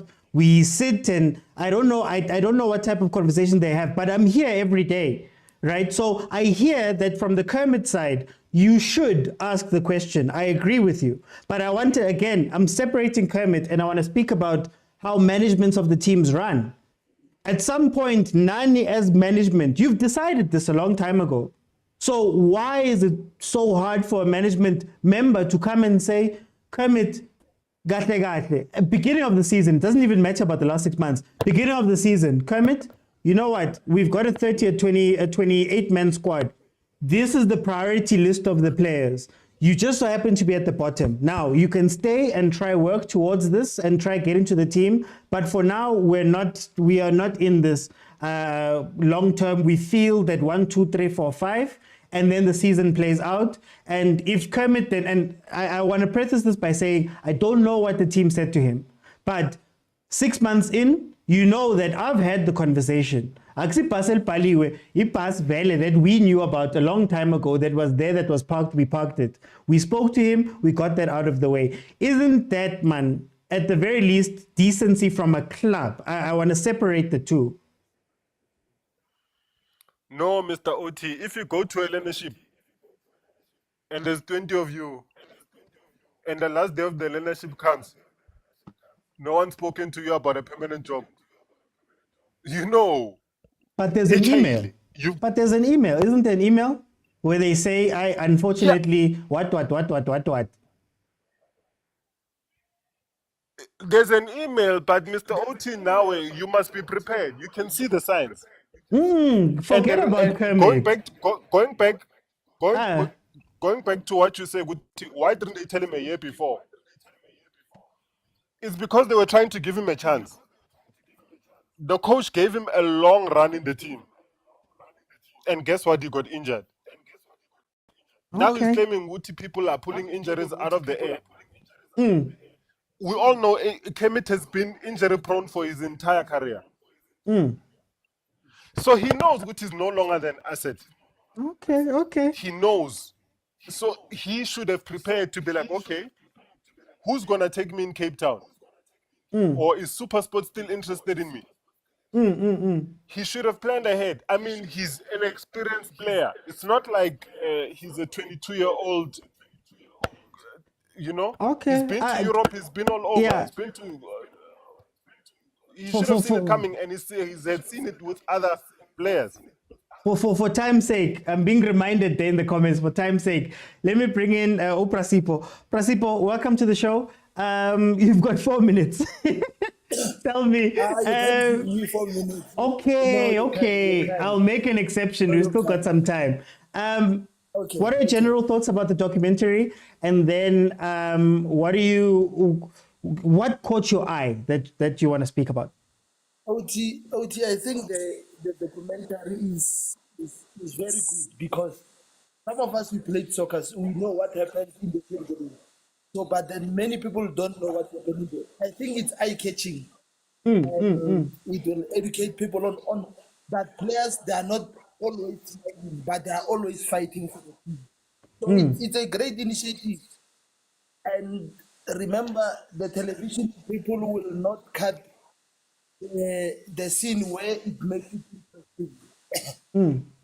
So that the people looking, they can look forward to the next episode. So we cannot blame and say, it's reality TV. They are going to show it. But I am disappointed with our management of football in South Africa. Why do we keep quiet for 6 months as a team? If I'm not going to keep you, let's tell you in January that your contract is ending, or even in March, your contract is ending in June. So we are not renewing the contract so that the player can look for opportunities. I think it's very immature of our football because look how Wangani Zungu was released at Sundowns. We can speak about many players who were told no. Sfiso Khan is another example. Why not tell Sfiso Khan in January that we are not renewing? I think we don't take our players serious. Our clubs don't take our players serious. Because we cannot condone this thing. Erasmus' episode was just emotional. Unfortunately, because they are running a television show, they had to show it. And as for the Lodge, parents cannot give Lodge a right of reply when Lodge is no longer part of the Buccaneers. It's a Buccaneers show. Yes, if Lodge was still at Pirates, he was going to be given a chance to reply.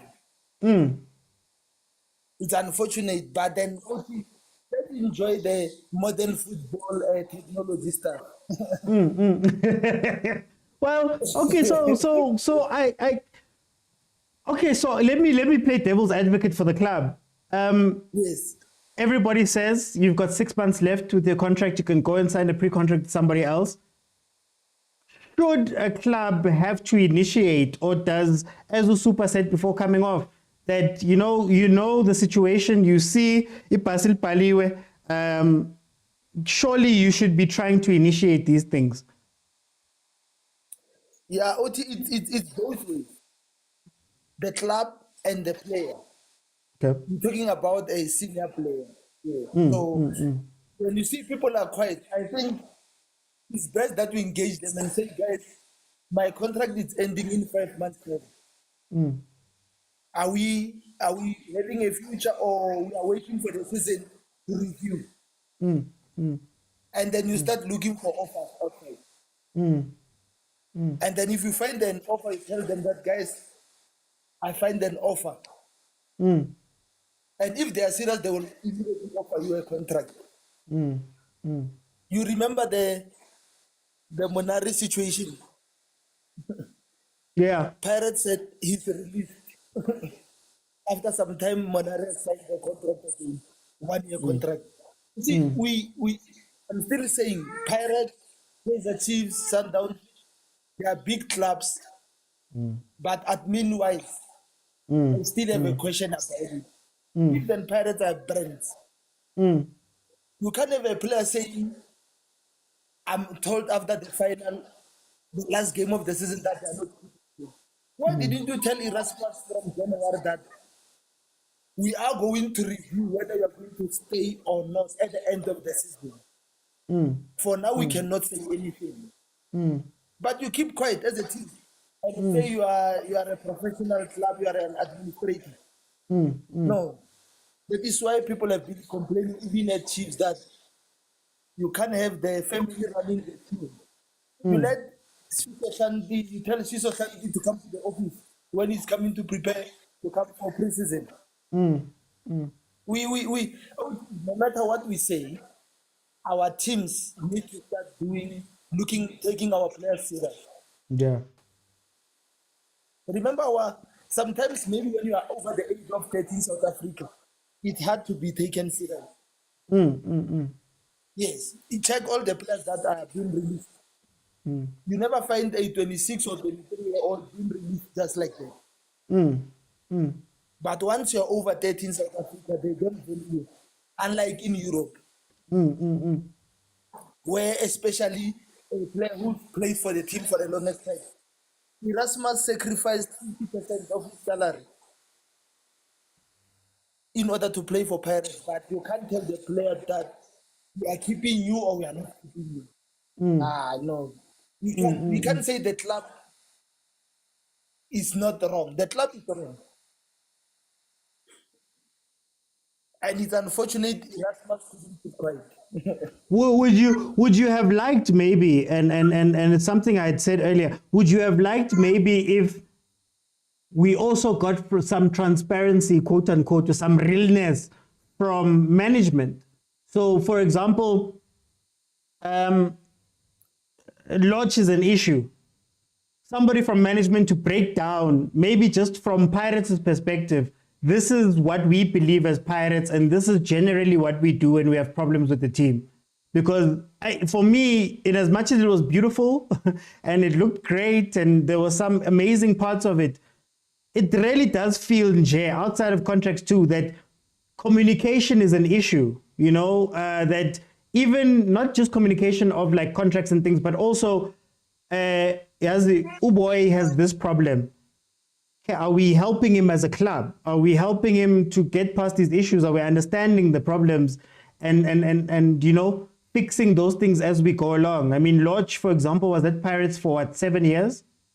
Surely we all knew the problem all 7 years, and they kept him for 7 years. Could the club have done anything different? I think the problem is it's micromanagement. Remember, everything is micromanagement. Okay. At Chiefs and Pirates, everything is micromanagement. They will never allow someone from the management to come in and say, no, we spoke with Lodge. They're always quiet. We'll always hear from the players. And these days, You hear it from the podcast that people are having, former players coming in. At Pirates, they did 1, 2, 3, and what. But the management, they are always strong because they are micromanaged. Okay. They'll never come and explain why Lodge was released.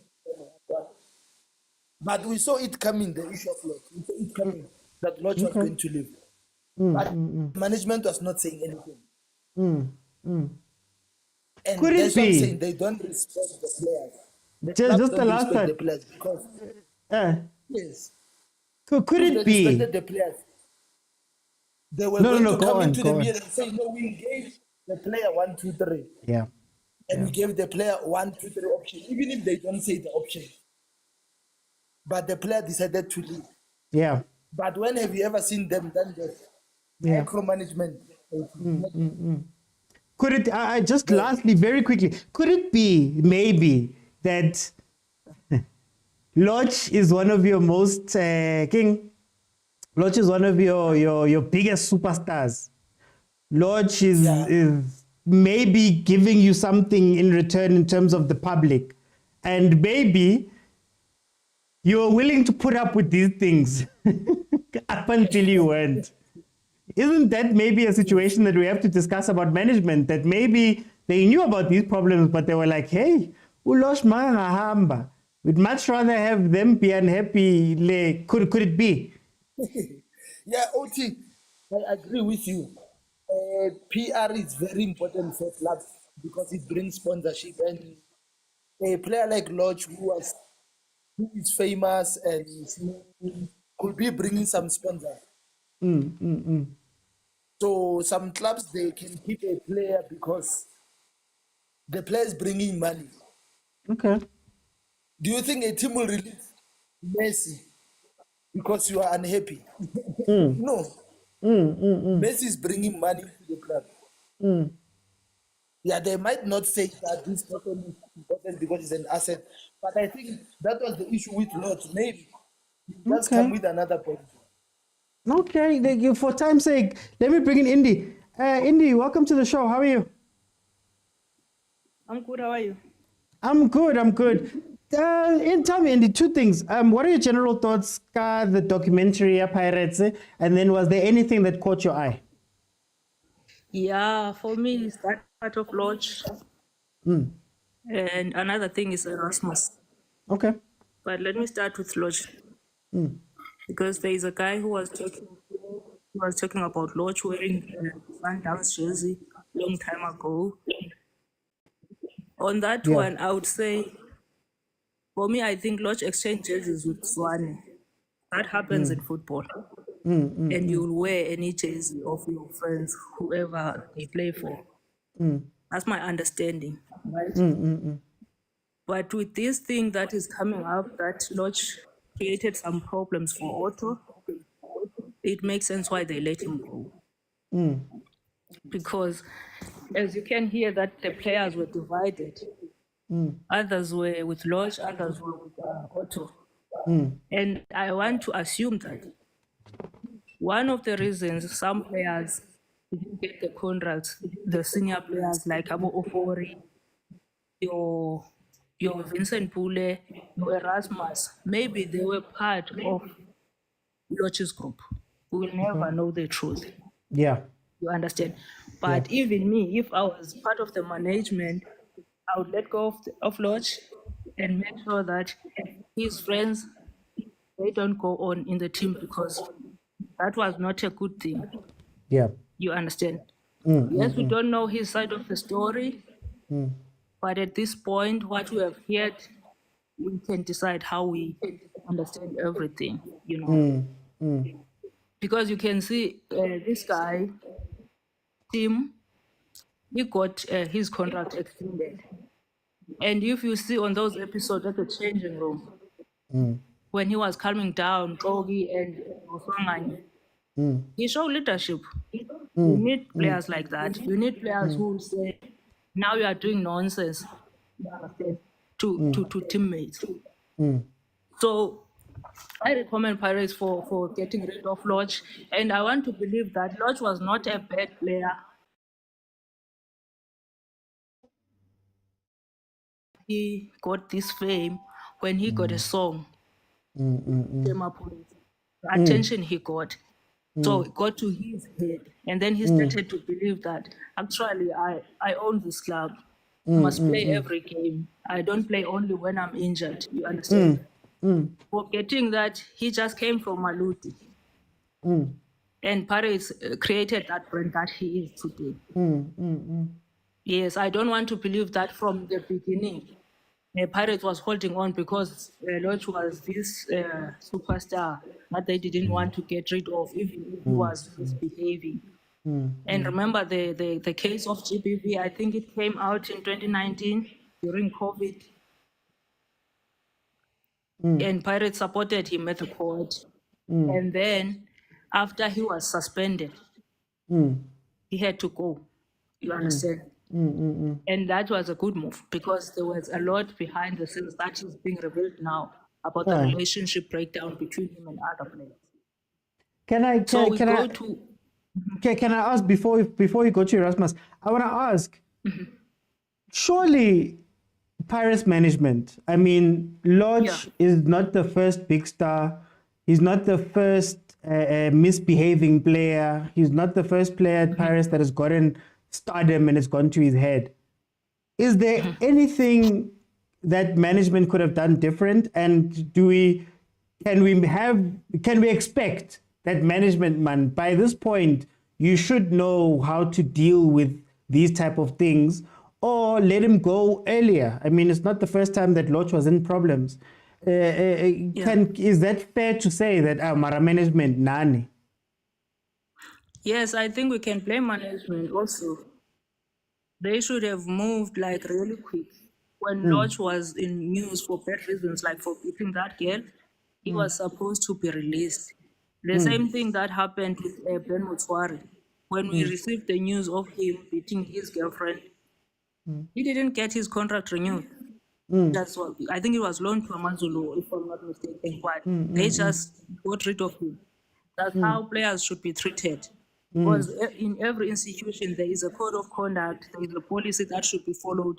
If you break one rule, you must be out. So somewhere, somehow, they did him a favor, which he didn't even deserve. Because if you see Lodge's contribution to Pirates over the years, like there is nothing spectacular, to be honest with you. You can compare him with Saleng. Saleng has been there maybe 2 or 3 seasons. But he's over Lodge when it comes to his contribution to the team. Even now on these finals that we're playing, you saw the impact that he made. You understand? In all the finals, actually, that we have won with Jose. So if ever you're going to keep that player like Lodge, who is not really contributing, he's just a fan favorite, always injured, stories, like a lot of stories. So he is okay that he went to Mamelodi Sundowns, and I'm happy that he didn't even waste time there and started to groove on live on Instagram so that they can see the type of player that he is. You understand? Okay. You wanted to speak about Kermit? Yeah, I want to speak about Kermit. I think Kermit is not trying for contract extension, to be honest with you. But the contribution he has made to the team over the years, before he went to overseas and then came back to Sundowns, and remember when he came to Pirates last season, if I'm not mistaken, the team was not doing so well. It was fighting for top 8, if I'm not lying with you. And we went on to win the Cups, and then we ended up on position 2, same as this season. Yes, this season he didn't contribute as much. That's why I think maybe him not playing was part of Lodge group, because we don't know who were there on that Lodge's group.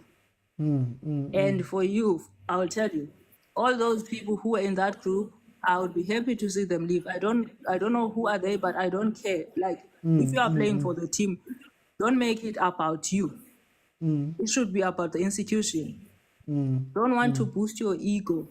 You understand? So those players are self-centered. We are against Otto. Because the guy was performing, honestly speaking. Coach Jose, we know. he's not from here. This thing of favoritism and this and that, I don't think is part of his work. But he put anyone who performs. He gives everyone a chance. So with that, all the bad apples must go. Maybe they will change in another team. They will learn from this and be part of the group. Yeah, not to want to be to have this individual glory. It's not good. You see? Okay. So yeah, okay. that's what I'm thinking. No, indeed. Thank you so much for joining me. Okay, go on. Yeah, and I think Kemete Rasmus deserved better treatment. You can say because you're sort of a legend. He is sort of. I don't think he deserved the actual status like a full thing to be called a Orlando Pirates legend. But he contributed honestly, so he should at least, even if his agent, I also blame his agent, because your job as an agent, you need to find out if your client is going to be kept or not. All right? You can't wait for the client to tell you that the team communicated with me. Do your job as an agent. Find out, is the last 6 months of the contract, find out, are you keeping my player or you are not keeping my player? Then they will tell you the terms and conditions. Okay. So that's why I believe that with him leaving the club, maybe he was one of Loche's friends who were like this to Otto. So all those guys, they like him. Erasmus, I'm happy that he cut the salary to join the Pirates again, and he helped the team when he was playing. But if ever he was part of that Loche's group, they cannot renew his contract again and again, and whatever treatment he got, it's okay. Okay. You understand? Okay, Yeah, no. so that's all. Indy, thank you so much for joining me. Thank you so much for joining me. Are Indy, hey, he didn't waste time improving online. Okay, I think my closing statements are very simple. I think it's a wonderful initiative. I like this documentary because, as I always say here, there's so much that we don't know and understand about the football that we love. Yes, all of us have been in the change room. Yes, all of us have played football. Yes, all of us have done all of those things. But I can also tell you that all of us have different stories about how those things were dealt with. I can tell you that my coach was different to your coach, was different to that coach. My under 15 coach was different to an under 17 coach with how they handled things. So it's very nice to actually know what your club is. The things that I struggle with, for me, is not necessarily whether this person was good or bad in the club or whether this person whatever. I struggle with, I feel like our football is lacking a bit of humanity in the way that we move, in the way that we do all of these things. Pirates could be well within their rights to talk about Lodge. Well within their rights. It's a dressing room situation and all of that stuff. But is it a good thing to talk about somebody else on that platform? Pella, this is not the Overthinking football show where Marco comes on and speaks about what happened. It's a Pirates production. It's a team in the league. So speaking about another team's player or another person and not having them be able to come in feels like me that it's an agenda point. It feels at me that, and this is when I talk about the marketing and all of that stuff, this is the PR point where they go, again, you leave watching that thing, maybe as a Pirates fan going, yeah, vele. And now there's a unity based on having that enemy. But as a person, whether he's drank and did all of those things, I don't feel it's right to speak about somebody and not give them the right on that same platform to speak. Because there's 100,000 people that may watch this thing. There's 1 million people that may watch that thing on Supersport. I don't know when you go onto that platform whether every one of those people that watch those things said about you will be able to watch that thing or will even watch that or will even care. So that's where on my side, I sit on that side where it's like, I don't necessarily care what Lodge was or how he behaved and all of that stuff. it's a really bad thing to say. And if you look at the situation right there, there's an example here. That part was PR. That part was edited. Guys, do you know how many people that thing has to go through before it makes it to Supersport? Before it makes it to the official channel? So there's a lot of people that okayed parts. The other part was incredible. I watched Toki, I watched Toki, I watched Thingy fight. I watched them fight. Do you know what happened after that? I watched Maswanganyi say, yeah, guys, you know, sometimes I struggle with 1, 2, and 3. You know, it was wrong for me to do X, Y, and Z. Right? I know it was wrong, but I get like this at times because of that. You understand him. He had a chance to make you understand him. Again, that benefits Pirates because you look at Tito a certain way. It doesn't benefit Lodge to look at him a certain. If only the fight came out, a lot of you here would probably be talking all about Tito a certain way. That was Tito. He messed up the team chemistry. He did 1, 2, and 3 and whatever. But now you left there going, oh, wow, I understand him as a player. He's remorseful as a player. What if Lodge came out? What if Lodge was in that thing and Lodge said, how I acted was so bad. I am sorry about how I acted. I viewed this and this. I was jealous of Hoto because 1, 2, and 3. Do you know what you guys would be saying about Lodge today? Oh man, you know, at least he owned up to it. You'd look at him separately. That's the effect that would have.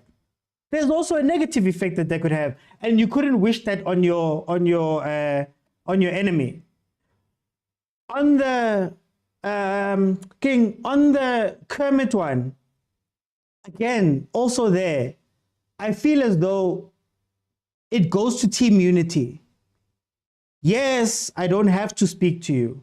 Yes, I don't have to reach out to you. Yes, I don't have to let you know that your contract. Yes, I don't have to schedule a meeting. But you have that player sitting in that locker room for however long, stewing. Can you imagine being Kermit and sitting there and every day you are watching starting lineups, they are Puma. You're not there. Every day you're sitting there. Every day you're whatever. Knowing that you sacrificed money and all of that stuff, great. I don't know what conversation they had in the beginning. What does that do for your team unity? Same thing with Lodge. When all of these things are happening with Lodge and Hoto, and it's happening for months, and it's happening for all of those things, what does the dressing room look like? Now you know they're divided. We know Hoto went to coach. We know they did that stuff. Why then, and again, I don't know if they addressed it, but why allow that to fester within your dressing room? You could even see it. I didn't know about this, but at times last season, you could see it when Lodge got onto the pitch. The people were scared. If I remember correctly, I was here on the show saying, those players don't know what to do around Lodge. I didn't know that it was all of these things that were happening in the background, and maybe it wasn't, but when you see him step on the pitch, you could see they're not sure where to go, where to run, where to whatever. There's those type of tensions. So communication doesn't only serve you when you're getting rid of a player. It serves your dressing room. So yes, Lodge is an issue. Yes, Erasmus is not whatever. But if you communicated it with those people, if there was a genuine understanding around the team, that bodes well for your team. If I know, Kali season, that guys, there's 28 players. Unfortunately, my guy, you are number 27 in terms of the priority list of this team. I know where I stand. I don't get to sit for the whole season. You know that thing. When it could have been solved very easily, and I know exactly, you know what, they were honest with me. If I get to the end of the season, I can't be angry because Ukos Jose, Ukles Pants Nami, and he said to me, my guy, unfortunately, I don't see your worth in the team right now, or you're just not in my plans. I want to play like this. You might not be part of my thing. Then you have a player that understands their plays. Last 6 months going into contract talks, yes, it's very easy for us to say, yeah, you're meant to sign the pre-contract. Yeah, you're meant to do all of those things. Great. But at the end of the day, he's sitting right there Every day. You get up, you drive to work, you do this. Every day, clearly, you feel a certain way about it. How does that affect training? How does that affect the conversations you have with the rest of your teammates? How does it affect how you act and any of that stuff? These things are important. It's not, and we know this, guys. All of us have had jobs where your manager's the worst person in the world.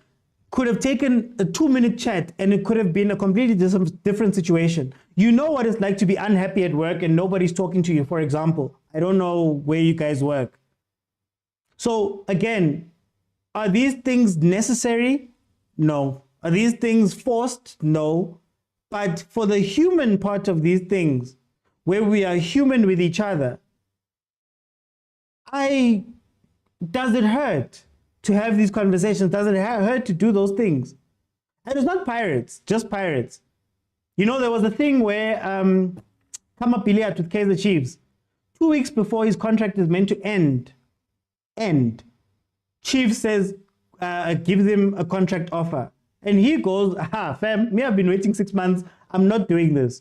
Chiefs comes out literally the week after his contract ends and says, 2 weeks. Kama Piliat was meant to report to practice. Kama Piliat was meant to come. He doesn't have a contract with you guys. We've been trying to reach Piliat for the past 3 weeks. And you know what I said? That's so bad on the part of Piliat to not communicate with the team. That's just a bad thing. Now, on the other end, team waited until when to go, oh yeah, my contract, sign it, you're desperate. Go ahead and do it. So I think the humanity of this is where I'm like, I'm not sure. He's not your player. He was very bad. Don't put out more stuff about him. This guy he gave up half of his salary. He did whatever. He's sitting there. He's part of the team. Talk to the player and make sure that y'all are in the same line. Same as I can say to Kermit, Kermit, don't trust anybody then. When the team came to you and they gave you the offer that was half of your salary, I'm sure there was a conversation there. You can say to Kermit, you shouldn't have trusted those people. But it's hindsight. So, hey guys, I love the idea of the documentary, but if we're going to be real, let's be real all the way around. Or at the very least, let me learn something. You know what, guys? At Pirates, because the financial year is like this and the contracts sit like this, we don't talk to players because of 1, 2, 3, 4. We only communicate with players in this window of time, and then we let them know. And this is why Pirates does it. So now, the next time somebody comes and says something, I have a little bit more information about what the situation was. Oh, Lodge was misbehaving. At Pirates, the way we run is that when a player misbehaves, these are the general steps that we take in order to try remedy the situation. It just so happened that Uloch wasn't there, right? Uloch didn't want to do these things. Then I can sleep easy knowing that the team did try and rehabilitate him. They did communicate to him. They did know all of these things, right? And then we move from there. Now I've even learned something more on top of that. You get me? But I leave this conversation and I'm like, okay, I now know that Lodge was bad at Pirates. What does that serve? I know that Hoto's a good guy. I guess for them it serves because it makes those players that spoke and whatever look glowingly. So again, let's take things and hold players accountable for their part. True. I'm not saying Lodge is innocent. No way. I'm not saying Erasmus should not have checked. I'm not saying that. But he's holding his responsibility and he's holding his ball. What does management, and I feel like this is the theme of what we've been speaking about this week. Here's the guy, we know about him, he's on Front Street. What have you guys done? What have you guys, and it's sad that they're the ones who put it out. It wasn't a rumor, it wasn't whatever. But anyway, guys, I don't want to go too long. I've already gone over. Thank you guys so much. Thank you guys so much for, wait, let me read this comment. Bullies around the working environment is everywhere. That's true. What do you wish could have happened to your bully? What do you wish could have happened in that situation? But anyway. Guys, thank you so much for joining me. Follow if you have not followed. Monday to Thursday, 7 p.m. If there's not a watch along, I'll let you know in the watch along. They'll be on my status if I'm watching anything. But the normal show, Monday to Thursday, 7 p.m. Friday, tomorrow, it's going to be at 12:30. 12:30 in the afternoon. And that is the members show. So you guys will be able to watch the show. But the members of Overthinking Football, we have a WhatsApp group. In the WhatsApp group, I start a call. They choose the topic for Fridays. They speak. They run the show essentially. And then it's a perk of being on the WhatsApp group, which is an incredible place to be. We speak about football. If you think that this is anything, this 2 hours, imagine just 24 hours. Velile was complaining today that you go away for an hour or two and there's 200 messages. There's voice notes, pictures, videos. It's such a great place to be. If you want to be part of that, go to YouTube, click on subscribe, click on join. In the members area will be the link to the WhatsApp group where you can have access to me and a lot of other people 24/7. It's a wonderful place. Tomorrow, it's their show. They choose the topic, they speak. You guys will be able to watch the show, but we will, unfortunately won't be able to interact. So you'll be listening to my members. Guys, thank you so much for joining me. Please also support the content that we put out. Guys, I'll see you then tomorrow at 12:30. Bye, guys.